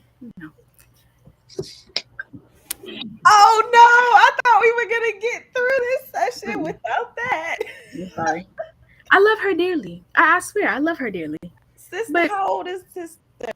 She is 18, y'all. Come on, 18. All right, sister, come on over. It's okay. We don't know you. We don't know nothing about you. Roman knows you, so I don't know. But we don't know anything about you. Clean slate with us, okay? Clean slate. Look, I'm serious, and it ain't no shade. It's just, unfortunately, it just rolled off the tongue. It was no hesitation. It was no thought. It was just like it's just because it's true. I'm sorry. Is she there? Put on. Where is she at, Roman? Put on. No. She gonna get on here and look at y'all sideways. Stop no boss. You didn't set her up for success. All right. I don't think she want her success, but Oh, okay. Let's stop. Put her right on. I got one more in me, and that's it. I'm passing the torch. Added one more. We gonna get her on one of these success sessions. We got to, yo. We got to. She need a success story, yo. From broke bum to boss. She got 2 days. She got 2 days for nothing. She wasting this big, beautiful new laptop, not building no website, no nothing. No. She get on here and play Roblox. She playing Roblox at 18. It's okay. It's all right. Yo, shut up. No, she ain't say that. No, I agree. Up here talking about somebody who not here to defend herself. She not here to defend. If you want to play, listen. Come on, sister. Come on over. Get on the session tomorrow. What you doing tomorrow? I don't think you want her because she's not. She will tell you she gonna. All right, we gonna stop bashing my sister now. We gonna let her go because I can talk forever. Because we don't know her. I ain't bashing her. I love her. I love a good broke bomb that we. I love her too, and I hope she get on her stuff for real. All right now, because come on phone. I need you to worry. We're trying to show the people. Tell her she could come on tomorrow at what's it called? Oh, Zara. For any writers, I also suggest applying for the Ben Carson Scholarship grades 4 to 11. It was pretty easy to win. You write a short story essay. Correct. I won that. I'm a Ben Carson scholar. Real. Wait a minute. Let me make sure. No, it's okay. It's really okay because we feel what we feel about Ben Carson, but we're grateful for the foundation and for the support and for the support. But I didn't even know that was still happening. Yes, Sarah, thank you for pointing that out. Definitely, because you can keep. Well, I don't really know how they do it anymore, but it used to be you could keep winning it every year. But I don't know how that works anymore. I think they turned it into like a recognition. But that'll work too. All right. Yeah. All right. I'm not gonna read it to y'all because as long as I don't know what, but this is just like an example. This is my title. This is an example of SEO. Like a lot of people say that when you add parentheses in your title, it gets you to the top of Google. Like I mean it when I say it's a bunch of random stuff, but it's how it works. So, but yeah, this is one of my portfolio pieces that I send to people. It's just about aloe vera and like how it helps the skin because my niche is skincare and makeup. So yeah. Yeah. Okay. All right. So when you're writing these, because this is a long piece, like you said, this is a long piece. So when you're writing these, you have to do research and things. So like, where do you normally look, especially in the makeup skincare world? Do you normally rely on, the companies that exist already? Do you go on the internet search? Do you, how do you get your information? I use a variety of things because I feel like you have to be very well rounded. A lot of people think that you can just use one source, but you also have to remember that sometimes info may not be wrong, but it may be jumbled. It may have gotten a little bit lost in translation. So you should always use a couple of sources. I make it my goal to use 5 to 7 sources and to sit down and really take the notes and just, get all the information I can, because that's how you build good results for your clients. And that's how you get more clients. So I use a variety of things. I'll use videos. In this article specifically, I highlighted a lot of experiments and studies with aloe vera and how it affected the skin. So I used a little bit of that too. So I use like a wide range of things. Okay. All right. What are your favorite ones? Like, what are your favorite sources? Or I don't know if this applies to everybody because you're specifically makeup and skincare, but what are the favorite ones? Like, what does your process look like? And so what I'm asking by that is, I know when I was working in research, like we did something. This term is like interesting, but we did something. It was called at my place of work. It was called like a dummy search. I hate the term. I'm sorry. I hate the term, but it was like I'm sorry. That's what they told me. I didn't pick it up. I don't use it anymore. But it was like basically a loose search. So you search broad terms and see what comes up, and then you click on things, and then from those things you click on like more specific things. So what does your particular process look like? That's actually kind of like what I do to get my specific like article topics at time. I search a really broad topic and then narrow it down. So, or sometimes I don't want to recommend keyword research tools for SEO to get like the really good topics and the things people are looking for, because that costs $99 a month. And yeah, no, thank you. Yeah. What exactly costs $99? It's this really big like research platform, and it tells you what topics people are really searching for right now, so you can know what to write about. And yes, it's very, very helpful. But there's some ways you can finesse that. And if there's a million ways I could finesse it, why am I paying $99 a month? But yeah, so I'll try to use those. Sometimes I'll get the little free trial, and we're not gonna talk about that. But yeah. Or another thing somebody suggested to me. Go on free trial and cancel it after it. Yeah, because y'all gotta remember to cancel it though, because they ask for your card info, and they will take that 99. They'll take it on the day. They sure will. The day after, make sure y'all cancel it. Put a reminder in your phone. Always, I always got a reminder because ain't no way, right? But there's this platform. It's called Udemy, and they put courses on there. I don't know if you've heard of it. They put courses on there, so you can go and see like the best rated courses and see what people are trying to learn about in terms of your niche, and then go look at the table of content and then take something from there and write about it, because that way people are looking to learn about it, and that's free too. That's not $99 a month. So yeah, there's always places you can look that you wouldn't think to look. So I take a topic, I write it down, I kind of jot down what I already know, and then just sort of fill in the gaps in a way. And then I do like I reread and draft and revise a few times, of course, and then you send other people, you get your own little reviews and drafts and things like that. So yeah, that's pretty much it. Dre and Jada.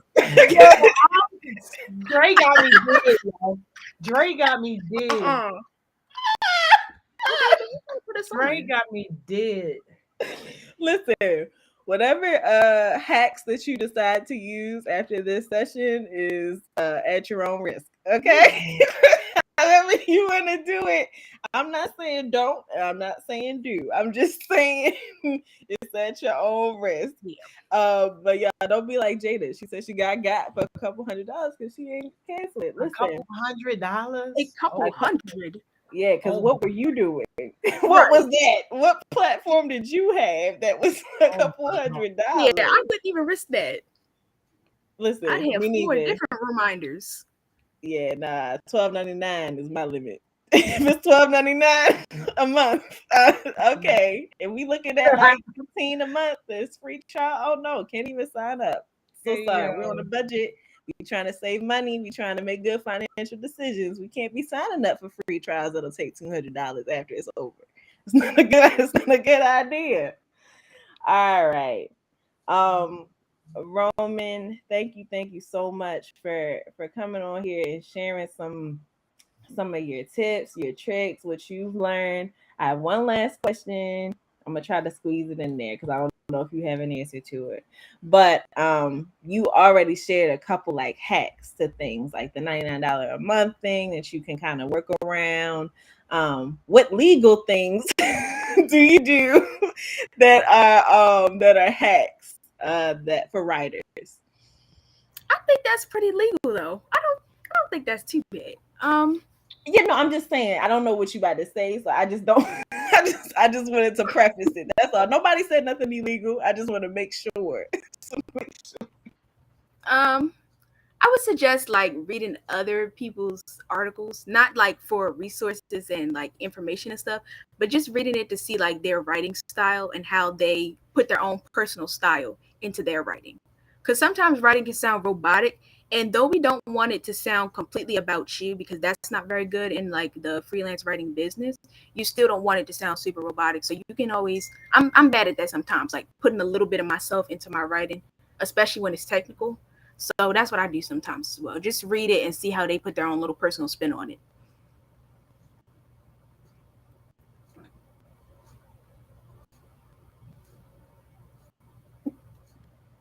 Y'all trying to get me. Okay, sorry. We rebuke all that. We rebuke all that. In the Yes. name of the I don't know if y'all can hear me or not. You choppy, but you know. I don't know what happened. Like literally, it just said I'm having connection issues. It's fine because we only got 2 minutes anyway. So I just knew it. It cut out right on time. No, it cut out right on time though. Just real quick, like if anybody has any feedback for me on my presentation, please let me know because I like feedback.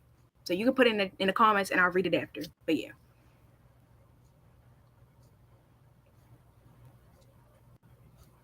This is so not fair because I can't see what I look like. The whole time I was like, I hope I don't look crazy. I'm moving on my screen. It's okay. Jewel, Roman, thank you so much for coming here. I hope that you can hear me. All right. Praise the Lord. My Jewel is to just, if you want to do something, just do it. Spend the time getting it ready and just do it, you know. Let's go. Yes. And mine is, you know, I'm sorry. Mine is if there's a hack for it, go ahead and use it. You dropped all the hacks. Go ahead and use it. Like, just try it out. See if it's for you. But no, seriously, thank you for sharing about how you're following your passions and making it into a business. I will see y'all tomorrow. Hopefully not frozen. Love y'all. Bye, everyone. Yo. Oh my God. Yo, Roman brought all the heat, yo. New summer heartbeat hold it down basically the entire session, yo, by herself. Roman, you definitely in one of my three, yo. You definitely in one of my three. Great, great session, y'all. Listen, y'all already know what it is. You're going to take that break. You're going to take that lunch. And then we're going to be back here at 2 o'clock. But look, y'all, I got some business to attend to, some in-person business to attend to. Y'all know we still on the hunt for space. We've been looking for space. It's probably not going to be like the official Heart Smiles building, but going to go look at some space or whatever. So Journal J going to take y'all home for me after lunch. So y'all already know what I'm going to say before I say it, but go enjoy your break and go enjoy your lunch, y'all. And I'm going to catch y'all tomorrow, but be back here at 2, yo, for the heartbeat session. Y'all ain't going to want to miss this one.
Hey y'all, hey y'all, hey y'all. We are back for our 2 o'clock session today.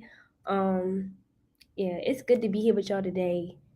Yeah, that's it. That's all for real. How y'all feeling? Like, let me see what's going on. Let me check it with y'all. How y'all feeling today? How y'all feeling about this being our last week? How y'all feeling about we closing on down on the summer and we about to come back? How y'all feeling? Okay, hey y'all, hey. All right, well, while y'all let me know how y'all feeling, I'm gonna go ahead and bring in the guesstimate tool for today. Yeah, because we got fire. Hey, so we can't hear you, so try doing the audio thing. Settings, audio, default. Did that work? Yeah. Get ooh. Oh my gosh, y'all. We're gonna bring her back. We're gonna bring her back. Let me see where she at, y'all. Okay, was she back? Wait, can y'all hear me? We can. Yes. Okay. So All right. I'm sorry, y'all, that I have to record on my phone. I am currently at the Ravens training camp right now, so I had to come to my car, hop on the session with y'all, drop some jewels before I go back. Yo, it's so good to have you here today. Well, while you there, can you tell us a little bit about what you're doing? Well, we really just watching them practice. So this is like one of the things they do before the season start. So they would just sign, I think, like sign autographs and stuff. You get to watch them practice. You can't record watching them practice.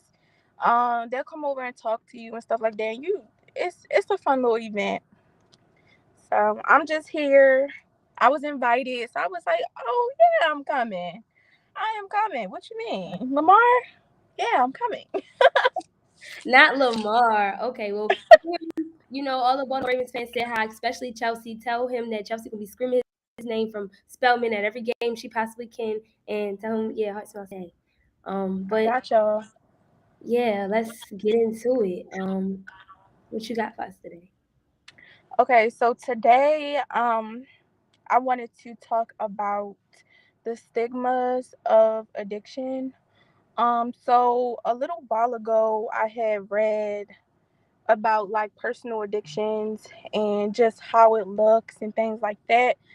And so, well, before we even jump into it, I want to ask people in the chat, do you guys have an addiction? And before y'all answer, I just want to give a disclaimer. You can be addicted to anything. That's what I really want to talk about, unpack, because a lot of people think addiction is just with drugs or alcohol, but you really can be addicted to anything. Like for me, I know for a while I was addicted to social media. Like it was really hard for me to stay off social media. Like I would wake up, check my phone, check Instagram, log out of the app, log back in, log out of the app, log back in. And I would see the same thing when I'm logging out and logging in. But I'm so addicted to picking up my phone and getting that quick, quick little dopamine of, what's new and exciting on social media. What did the shade room just post? What did it got to a point where I had to like block all of like any blog page that I saw that came up on like my explore page. I blocked it because it was like I was getting addicted to like the shade room and stuff, like looking at celebrity gossip and celebrity news and celebrity tea. Like it was becoming too much to the point where I'm like, okay, I'm out with my friends. They're talking to me, trying to have a full blown conversation, but I'm here checking the shade room. Like I'm not even in the present moment because I'm trying to figure out what's going on with this baby mama and who did this. And it was like really, really bad to the point where I was like, okay, I gotta block all of this out because social media, the more stuff that you like and things like that, the more your algorithm feeds it to you. So my whole like explore page, everything was just filled with like celebrity gossip, celebrity news, and it was like I wasn't getting on there and seeing anything positive, like things that really I could learn from and grow from. So I had to do that. So I just wanted to ask, there anybody on here that y'all may have an addiction? It could be to a video game.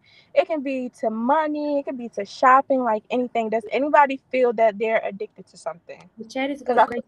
People are agreeing with you and saying social media, TikTok. She always said cleaning her nails or like just twiddling with her fingers in general, which I understand. I had to learn how to break that habit. Yeah, they definitely agree with like Twitter, social media. Like yeah, I think like. Oh, go ahead, Jade. I'm sorry. No, I was about to ask you. What do you say? What did you say is a personal addiction that you have right now? I would say for me, that's a really good question. A personal addiction that I have right now. I know this may sound corny, but I think I'm addicted to healing. And I know this may sound corny, but really it can be really unhealthy sometimes because it kind of takes away from living in the present moment when you're so focused on like getting better or like fixing yourself, because you think like your mind kind of tricks you to think like there's something wrong. So every time like I achieve a goal or a personal goal, so say if like I'm like, okay, I want to read once a day, you know what I'm saying? And I'm consistent in that. And I'm like, okay, I've done that. What's the next thing? So instead of me like actually taking in the present moment, taking in the fact that I'm like, I've gotten better or I've done the work, I don't focus on that. I just focus on trying to fix or heal the next thing. So it's like now I'm at a point where I'm like tell myself like there's nothing wrong with me. There's nothing that needs to be fixed. All I need to do is just improve on things that I'm trying to work on. That way my brain doesn't say, oh, well, you need to fix this. And then once you're done fixing that, then you can move on to fixing this. And it's a whole cycle. So I agree. Yeah, it's a lot. Some other people are coming back into the chat and saying that they're addicted to like shopping. That's what London said. Like being addicted to shopping. How? Yeah.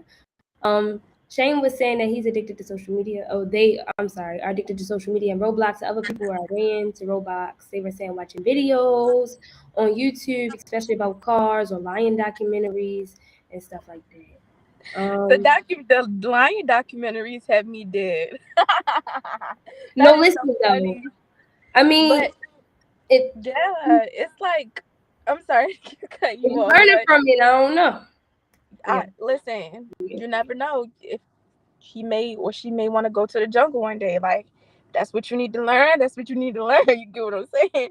But, no, one thing that I was like researching on about addiction, even with drugs, okay, I'm gonna try to like simplify this as much as possible because it was a lot of information that I took in, but it really shifted my mindset on personal addictions.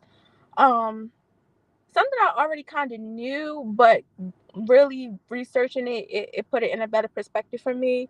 So when you have a personal addiction, okay, so with drugs, that is like drugs and alcohol are considered the top two types of addictions where your body physically goes through withdrawals, which makes the addiction cycle harder to break. But studies were showing that even though your body physically goes through withdrawals, it's not the drugs that you're addicted to, which is kind of like it's counteractive a little bit, right? So they were saying that like when you take drug or any kind of addiction, you aren't addicted to the acts of doing of the addiction per se, but the emotional attachment that comes with what that addiction is fulfilling. So, and a lot of times it gets really intertwined. So for instance, social media, I had to really look back and be like, okay, why is social media so, why am I giving it so much power? Why am I going on social media all day, every day? Like, what is it? Like, and it was comparison. It was vicariously living through these people. And I know a lot of people won't say that, but I'm real and I'm going to say it. Like, I was like infatuated with these celebrities and with the lifestyle and the nice bodies, and they had their hair and nails done every day. And when I look back at the times where I was addicted to social media and addicted to these celebrity stuff, is because I was at a point in my time where I was very lonely. Like I didn't have a social life. I didn't have, I had friends around, but with my like what I was feeling internally, like I wasn't confident. I was very insecure and things like that. So I would go on social media and like pretty much project and vicariously live through these people because it gave me some sort of meaning or purpose. And I know even shopping, I used to be addicted to shopping. Like that temporary feeling that you get when you get something new and it just makes you feel good. And then you go home and you like, I spent $400 on nothing. Like I'm gonna wear this outfit once. I don't even really like these earrings. I thought they was cute in the store, but now I'm coming home. I'm like, and I can't take them back now. Now I'm I mad. don't got my wild card. I don't have my wild card because you should not go into a store and be. But you know what? No, I'm not gonna lie to you. That's my personal addiction. My personal addiction is spending money. Like it don't got to be Mhm. on anything specific. If I'm spending money, it's a rush for me. It's like I'm on top of the world, and I don't know why I like to spend money. But my addiction is spending money. Now I just gotta keep it flowing to match, or I just need to calm down on the addiction. But I don't know what it is that I'm emotionally attached to that be like, I gotta spend money. Like now, I could kind of mask it. It's like I live by myself, so I always need something. But even still, was like, all right, Jada, I'm about to go. What you going to the store for? What you about to go get, right? What's in that store that you already got at home? Like, Yeah, no, yeah, that's my I biggest catch addiction. myself. I catch myself doing that too. And I think with money, even okay, so I was reading also it says that sometimes when we become addicted to things, it's because of what we lacked growing up. So, I know for me, like I totally agree. Like I shopping, being addicted to money, and just as soon as you get money, you feel like you have to spend it on something. Like it gives you a sense of power, freedom, relief.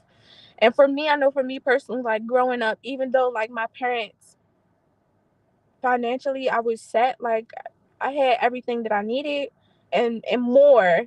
But as I got older, like a teenager, things started changing, things became more expensive. My parents cut me off at 16. So it was like, I wouldn't say fully cut me off, but mainly they cut me off. You get what I'm saying? And I didn't really learn how to like budget or manage money. And a lot of things that I wanted, like I had expensive taste growing up. So it was like my parents used to tell me money don't grow on trees and like this is too expensive. Or my parents would tell me like you're too expensive. Like I'm not buying you, even though I know they had, I don't know if they had the money, but I thought they did. I didn't really understand until I became an adult, like how to really manage money. But because they kept telling me that growing up, as I got older and I got money, I just wanted to like spend it because just like I finally have the freedom to be able to like buy what I want versus having so it's like sometimes it could come from a lack of power growing up, just like people like food disorders such as like bulimia and stuff like that. Like that can be considered a type of addiction because of the signals it sends to your brain. Like people who like bulimia, people who overeat, they may have came from a household where it was like they had to ration food. You get what I'm saying? But So before we continue any deeper into the addictions, if this feel like a trigger warning to you, please take a moment to like step back. But we also are here to help you. So anything you feel like is triggering you and you may want to discuss, you could definitely reach out to us, especially Soul, since you heard her say healing. Like she addicted. She got something to spare, obviously, if she on it. So yeah, make sure you reach out to any of us if you need help, especially if maybe you just want to talk about it. Like if you spend money badly, you want to talk about it, I'm here. I'll listen to you. I don't know what we'll do, but we'll figure talk something about it. out. Yeah, we'll figure something out. But yeah, so yeah, go ahead. So okay. Yeah, I'm glad you said that. I should have definitely gave a disclaimer in the beginning. But yeah, so a lot of times, and the reason why I wanted to talk about this is because I know that like within our city, we see a lot of people who struggle with addiction and they don't really have the resources to be able to deal with those things or cope with those things. And I think a lot of times we judge people who have personal addictions because the stigma around addictions is just with like drugs and alcohol, because that's something where you can physically see most of the time that those, like, you could physically see it on them and how it affects them physically and all, versus just mentally and emotionally. Whereas though you can really be addicted to anything. Some are more extreme than others. And sometimes people don't even know that they're addicted to certain things. Like, you can be addicted to work. um you go through the same phases, and I think the phases of addiction is like, obviously, first you try it out, and then you kind of spend most of your time doing it. And some people can try something once and then they never do it again, and then 10 years later they come back to it and they try it again, and then it becomes an addiction. And I think that just goes back to where you are emotionally. I'm gonna be honest, for me, I've spoken about this before, about me on my journey of to stop smoking marijuana. When I first tried it out, I was 15, and I was like, it's all right, but I mean, like, I don't see what the hype about. You get what I'm saying? Like, it's okay. I get what everybody's saying, but this is not something that I would want to do every single day. And then the pandemic hit 5 years later, and I was mentally checked out. I was like, I just want some form of escapism. And I know everybody has their, ideas on, like, marijuana is used for medical purposes, and in no way am I bashing marijuana users or anything. Because, like I said, an addiction is, you don't become addicted to the thing. The addiction comes from a place of your emotional attachment to that thing. So it's like, so when I started back smoking, I was like smoking 5, 6 times a day, like, just constantly trying to escape and suppress whatever I was feeling and get away. And it was just like, people was telling me, like, you addicted. And I'm like, I don't know what the heck you talking about, but, like, you can't become addicted to marijuana. You can't. You just can't. And then I started speaking to my therapist, and I had a realization, and I was like, because I kept trying to quit, and it wasn't working, and it was a lot. I was talking to my therapist, and I was like, I don't think that I'm addicted to the weed. I think I'm addicted to the emotional attack, like, what I feel emotionally when I smoke, and what I'm trying to escape from when I smoke. And I'm addicted to the habit and the psychological habit of what it makes me feel like when I smoke. And I'm like, okay, when I smoke, how do I feel? I'm usually stressed out. I'm usually anxious, nervous. I'm probably having some sort of panic attack or anxiety attack. And instead of, my body got so used to, instead of saying, okay, Taylor, or okay, so it's time to breathe, it's like, okay, now it's time to smoke. You get what I'm saying? So it's like, and that's with anything, with work. Sometimes if we become too stressed out or too, anxious, some of us will be like, well, I'm gonna take my mind off of this by putting my face in some work. You know what I'm saying? But that's not really, people don't really look at that as an addiction in our society, because we live in a culture where it's like, you're supposed to work, work, work, work, work. That's not really healthy. You get what I'm saying? So it's like, it's a balance. But just to be clear, y'all, to Soul's point about how she dealt with drugs, we are only saying that, like, when there's something that you are doing in general that is unhealthy, it's important to unpack it, especially if other people are witnessing it or seeing it on you. Because there's this rule that it's supposed to go with your hygiene, but I think literally you smell yourself before other people smell you. So I feel like, yeah, there you go. There are some comments in the chat about yes, sir. yeah, I got you. Yeah. So people were saying like that. So Sanaya said that addicted to the feeling it gives. She was referring to like smoking or doing drugs in general, how they make you feel, and what you're trying to get. Kamar said he don't smoke. He don't want to feel as if he needs something that has to be added, and it also increases like lung cancer. So it's overall unhealthy. Just go through the comments. Sorry, y'all. London said, I know people that have to like take a break from smoking so they can eat, so that they won't. I have to smoke to eat. So basically, being depending on a drug. That's why it's hard for a lot of people to quit, because after a while, like a lot of the people we see in Baltimore City, like Soul was saying, are people who have drug addiction. And the reason they can't stop is not because they don't want to, but they've been doing it for 30 years, 40 years, and now it's become a normal thing in their body. Like their body has either accepted it for something or use it to supplement something. And if you don't like,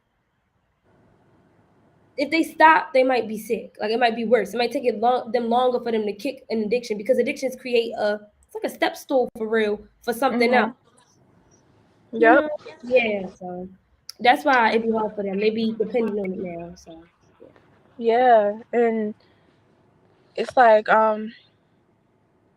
like we were saying with, and I want to be clear because I saw somebody say something about cigarettes. I never picked up a cigarette or a Black and Mild in my life.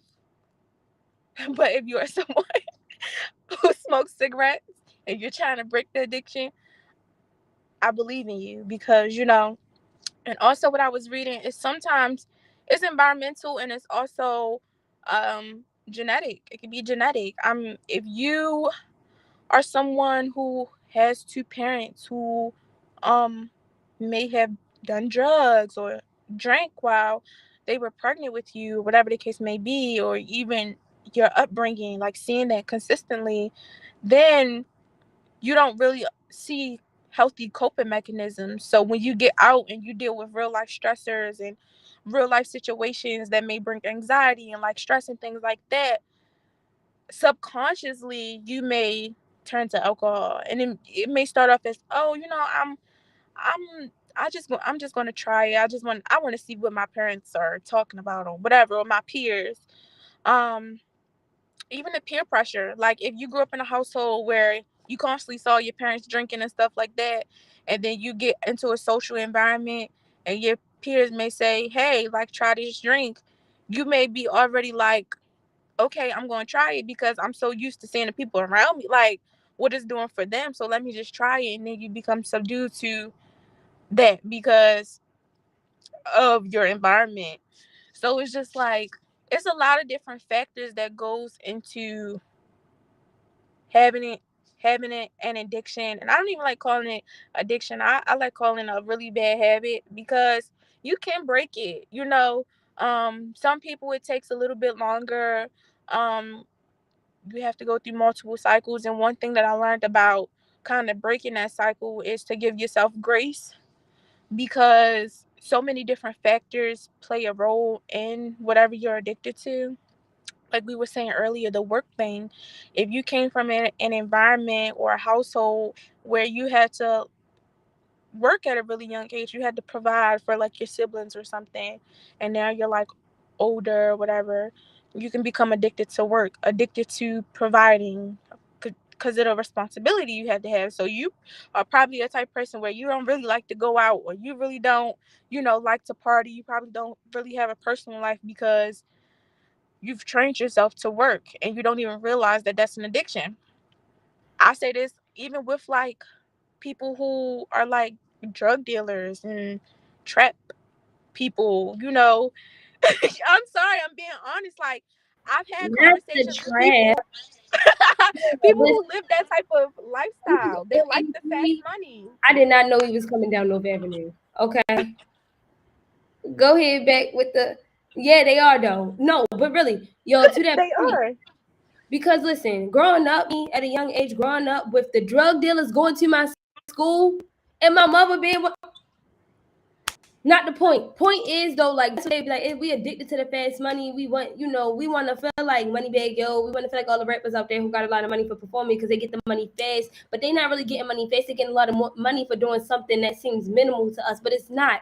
Being on stage under hot lights all the time, performing, rapping, singing, having to be in the public eye, having to drink liquor half the time if you want to, depending on what type of influence you're trying to give, what type of audience you're trying to get. That stuff weigh down on your body. So we be thinking, oh, we addicted to the money, but no, really, like Soul said, we addicted to trying to be like them. We trying to chase their life when that's not true. Like, it's another way to make fast money. I'm sorry, I gotta get into the comments. Like, they not It's okay. y'all here. We're gonna go ahead in the comments. To Kramer's point, Kramar was saying that like cigarettes or smoking in general look bad on his parents. Like Soul was saying, if your upbringing is different, everybody upbringing depend on it. Like my parents got high, so like I'm not saying that's not me. That's not me. But for other people who may feel like they are in this never ending cycle or this loophole and it seems like that's the only route you got. I'm not saying I don't feel like that. I'm not saying I don't feel like I don't know what's gonna happen in 60 years. Like Soul said, like maybe now, no. I'm not saying I will. Like I pray that it don't happen, but like you never know what's gonna happen, what predicament you're gonna end up in. So don't ever feel like, I'm stuck in this loophole. Like I have to do this. If you have done it or you've been in a predicament where you gotta turn down drugs or any addiction that your family member may have, and you may subdue to that addiction, you can get back up. That don't mean you gotta stay down. So yeah. Amen. I agree. And yeah, I definitely wanted to have this conversation because there's so much just stigma around like what addiction looks like, what it feels like. And then when I read about just how you're not really addicted to the thing, but to the attachment or the emotional attachment that you tie into that thing, it's like it all made sense to me because, even when I started smoking weed, like I grew up around my parents, both of my parents smoked. So it was like, and it's a funny thing because with weed, it was different. Like both of my parents smoked cigarettes. But I know for me, I consciously make a choice to say I will never smoke cigarettes. You know what I mean? But weed, it was different. So it was just like, why that and not the other thing, but circumstantially, I'm a singer and all this other stuff. So I know consciously I would never want to smoke a cigarette. You get what I'm saying? But it's just like, we can be addicted to anything. We was unpacking this. Me and a few of my friends, we was talking about it, and we were saying that like people who smoke weed or cigarettes or pens, like vape pens. If you got a vape pen, that's still an addiction. If you got a jewel pen, that's still an addiction. If you got one that got oil in it, still an addiction. But like sometimes it be the breathing mechanism that you need to feel, release you that inhale, exhale. And if sometimes like people be like, well, I smoke cigarettes. Like if you ex an adult, like I smoke cigarettes to relieve stress. Baby, if you put the cigarette down and you imitated the same motions, you would still feel a relaxing. So it definitely sometimes just be like how you cope with the stress. So yeah, I feel like maybe why you felt like you went down that rabbit hole and it was like, why am I smoking weed but not cigarettes? Is because it's still that cylinder like feeling, that lighter flick, that inhale exhale that you got to do. So that's also yeah. Yes, I definitely agree because I was talking to my therapist about this when I told her, like, I realized that addictions are more so psychological, like the emotional attachment. And when I was talking to her about like weed and me being addicted to weed, I was like, it's just the way I'm framing my coping. That's all because I'm still breathing in and out, except for when I'm breathing in the weed, it's giving me a sensation throughout my body versus me just breathing regularly. So it's just like sometimes that's why when I was reading what I was reading, they were saying that like it's not really like the thing that you need to like detach from. It's like you have to work through whatever trauma is attached to that thing that you're quote unquote addicted to. So like you were saying with money, to be able to cope with that like shopping problem or whatever or spending problem, you have to address the root issue in which why you have such a poor spending habit, why you have a bad relationship with money, why you lack discipline. That's something I had to do. Like, and it took me a while because sometimes it's really hard to pinpoint like what is specifically happened for you to like, because even when we start an addiction, we don't even realize that we're starting it. So it's like you kind of have to go back and be like, all right, so when I was a child, how did this make me? Like I had to kind of go back a couple of times and be like, all right, so okay, and sometimes it's multiple things, it's multiple things tied into one addiction. So it's like you kind of gotta like unravel that, and then once you do, and you have to, then the next step is, okay, what's a healthy coping mechanism that can give me the same type of dopamine, the same type of feeling, but in a healthy way? Because And even that can be tricky because for me, it used to be exercise, but you could be addicted to working out. I was thinking that. I was really thinking that. I'm like, well, there are good addictions, but I'm like, the word addiction and good, those two things will technically contradict because you can't be addicted to anything good. You have to have a healthy balance somewhere. You got to have a boundary somewhere. So I was like, well, I can't say you can't be addicted to working out. That's not good. But to your point of unpacking it, y'all, listen, it could be something small as something happened yesterday that you start doing tomorrow that you don't even look at as a big thing. Like I can't really even think of how to explain it. Like maybe the other day your MacBook died. You supposed to be on a session. Now you mad. Now every night before you go to sleep, you put that MacBook on the charger, you see? But sometimes you can't leave your MacBook on the charger overnight because it'll mess up your battery. So you gotta find that healthy balance. And at first you're thinking, I'm charging my MacBook, I'm gonna be ready for tomorrow, but oh, I'm breaking up. Oh no. Is it better? I can hear you fine. Okay. All right. But like I was saying, like you'll try to charge your MacBook thinking I'm doing the right thing, and now you overcharging it, or your MacBook heating up, or now your battery life is messed up, and now you will eventually need a new MacBook. So definitely find a healthy balance. If you have something that you're addicted to and it may seem positive, addiction is not good. So yeah. Yeah, definitely. And it's like unfortunate that like society has this stigma on like what is an addiction and what, and especially like, and I think more than anything, people are addicted to work. Like we live in such a fast-paced culture. Being addicted to work, being addicted to the internet, like TikTok. I think I was addicted to TikTok at one point too, to the point where like I realize now I don't even check TikTok till like maybe before I'm about to go to bed. Like I'll scroll a couple of videos and then I'll log off the app, because if I don't, I would just be scrolling for hours because you're just getting instant videos. Like it's a different video every time you scroll down. And it was crazy. So it's just like, yeah, like you said, JD, you have to find that healthy balance of knowing when something is an addiction. Like if like I'm gonna use the smoking weed reference because for me, when I first like started, it was like, okay, I'm smoking like once a day or whatever. Okay, it's fine. Put it out. Then it went from once a day. Now when I wake up, I gotta smoke. Now before I eat, I gotta smoke. Now it was like, then it just became this like black hole of just like I couldn't do anything unless I smoke. Like I can't have a conversation with you sober. Like what? It's just not possible because like this is my coping skill. And it was just because I was stressed out so much and I wasn't mentally taking care of myself that every little thing triggered me. And because every little thing triggered me and smoking was my relief, now I have to smoke all the time. Now I need to work all the time. You stressing me out? Now I'm going to go to work. You stress me out? Now I'm going to go to the gym, be in the gym for 6 hours. Because guess what? That's going to give me my relief. You get what I'm saying? Now I'm going to get on social media for 8 hours. I'm going to go in my room, bring my snacks, lock my door, shut off the whole entire world because this is giving me my dopamine. Now I'm going to get on TikTok for 9 hours because it's making me laugh, because now I feel connected. I'm watching videos that relate, of people that relate to my life and things I'm going through, whether it's tarot or abuse, whatever videos that they show, whatever your algorithm feeds you, that's catered to you and to your life.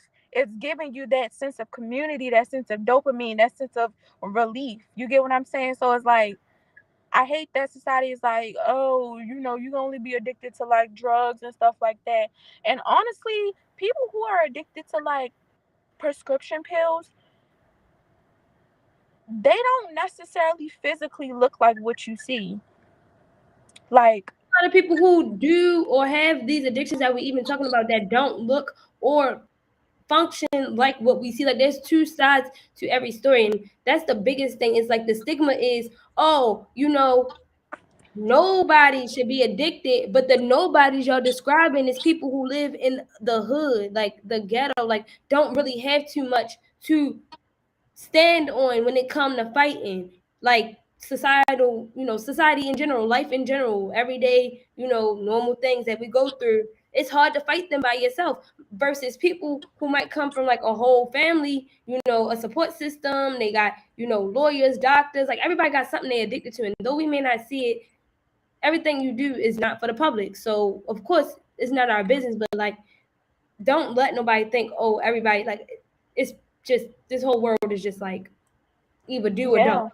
Like, it's people out here who say, no, don't do that, but and they family doing it. They doing it with their family. Like, so just manage your own addictions, like, and be aware of your own addictions. Like, I'm not gonna lie, I know we're not supposed to have addictions, but I want a positive self-addiction for myself. Like, something that make me feel like, oh yes, that's not like, That's not healthy. I know it's not healthy, but I want something that give me that overpowering, yes, I want to do this instead of other things. Like, I will turn on Netflix. I will turn on Netflix. I'm addicted to subscriptions. Like earlier when I was talking about money and we were talking about like, what did I pay $90 for? I had a subscription to Tubi TV and I didn't even take $90 out my account, all because I wanted to watch a show one time. Just so I could finish a season. Oh my God. I thought I canceled it and it was taking $90 off my account for 3 months and I was not watching it. I had deleted the app on my phone. Yo, I did not know. It was kept coming up as apple.com bill. But see, like, that's an addiction for me. That's an unhealthy addiction because I will watch TV to the point where I'll procrastinate and I'll forget, Yeah. So just like, oh, I'm sorry. Go ahead. No, so yeah, other people were saying like, Tubi is ghetto. Yes, it is. I ain't not too much on me. They calling me crazy. They said that's where my wild card? Oh, but you know what? Another good example is the show My Strange Addictions. Like, you would think that, like, when I used to watch the show, I used to be like, it's no way people can be addicted to these type of things. Because I just had the mindset, like, you can only be addicted to, like, drugs and stuff like that. Like, you can't be addicted to, like, what we would think is, like, really miscellaneous or really weird or really strange. But it's just, like, if you hear people's stories and you hear, like, the trauma and emotions that's attached to whatever they're addicted to, it makes sense. And I was like, in our minds, we may think like, wow, that could never be me. Like, I used to be that girl that, like, that could never be me. That could, like, that could never. Talking about it. I'm sorry, Khalid was saying that he watched it too, and one of the shows is about a lady who ate bricks, and then London was talking about the lady who ate diapers. All right, y'all be getting into it. I need to go tune in. Yes, I remember the diapers episode. All right, I'm gonna watch it. I'm sorry. To Jamal's point though, Tubi TV, some of the stuff is free. Everything is not free. You do need a subscription, and I wanted to watch the fight, but I wasn't trying to like pay per view. I was trying to get on Tubi TV and watch the fight. So yeah, 1, don't do me. 2, don't do me. And 3, it was not free. I could show you the pay stubs. You want to reimburse me? my $300. Anyway, I would have been so upset. Like, oh my God, I cried. Y'all know I don't cry. Y'all know I don't cry. I was literally in tears. I'm like, y'all can't give me my money back. Y'all can prove I didn't watch it. Then they like, no, we already charged. Mind you, this beginning of the month, we already charged you. Like, I'm like, you know what? I'm gonna watch this ad for the next 30 days. Y'all better play something every day.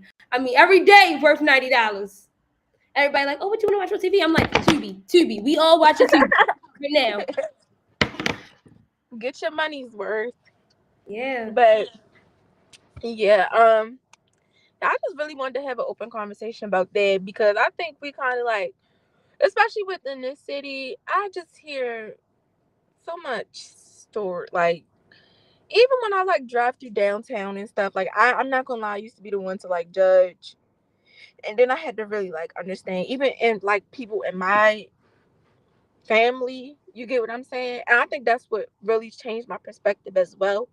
Having people, it's different when you know people personally who struggle with personal addictions. Your perspective just changes because you have this sense of empathy, because when you know someone your whole life and you've seen them be this person, and then you see that they struggle with certain addictions, you know, your first reaction isn't to judge. Your first question is, well, like, why?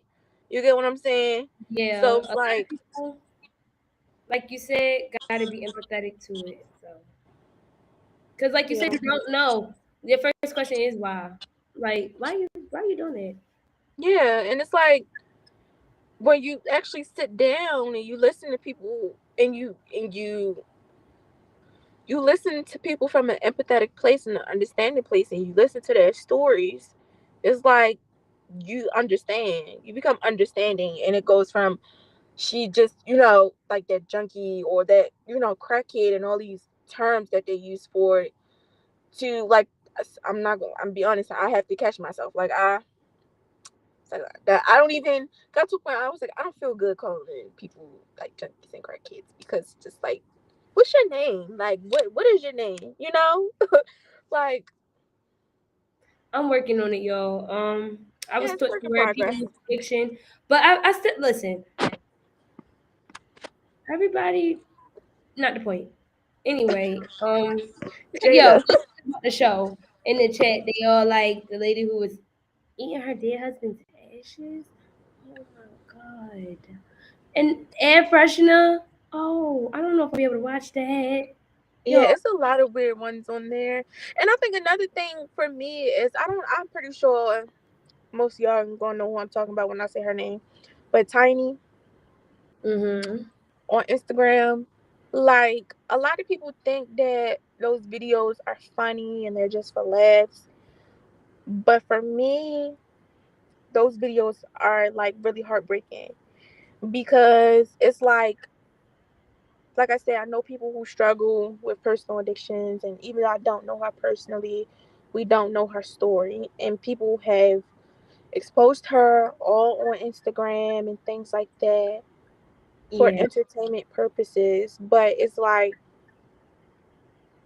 I know looking at it for her and knowing people who are like her, they just want family. Like they lack foundation and stability and things like that. Like, I don't think stuff like that is funny or entertaining. I think like our city just needs to get better with like having empathy, and I know it's really hard because of just a lot of the violence that goes on, a lot of the deaths and stuff. Like, you kind of learn how to turn it off, but it's like it just gets out of hand. yeah. I was gonna say now. Listen, I'm not saying I'm gonna try to explain this. I don't condone mocking someone or laughing at them or making them feel less of a person or degrading them or treating them any less of a person because there's a lot of disrespectful videos out there about black people picking with other black people or with addiction that live in the community that they serve or take money from or whatever or however it happens. So I don't condone that part, but I'm not gonna lie, sometimes seeing the videos with Tiny kind of be like, at least I know somebody care enough to make sure they see her. We see her. Like somebody is looking after her because there's a lot of crack kids out there or people with addiction. I'm sorry, who go missing, who get killed, who overdose, who don't have no family at all. Like, no, I'm not saying publicize Tiny, but it do get like, okay, at least she got people who care about her because, like you said, we don't know her story, but to that point, she's also smart enough to say, I want to go to a clinic or I want to get clean. And if she's choosing to allow these people to record her and she want to be like community family or whatever, community hugged, and then I love that. And I feel like she's a part of the community deeply, even though she is someone with an addiction. I feel like we shouldn't even be ashamed because after a while, it's like, we can't choose your life for you, yo. If that's what you Yeah. want to do, that's what you want to do. And I'm pretty sure she's heard so many people say, oh, yeah, we don't want you to do that. We want you to help. Or we trying to help you or whatever. She done got made up, did up, transformed. That's just not what she wants. So I definitely see where you're coming from. So don't feel bad, y'all, if you on the opposite side where it's like, I still watch.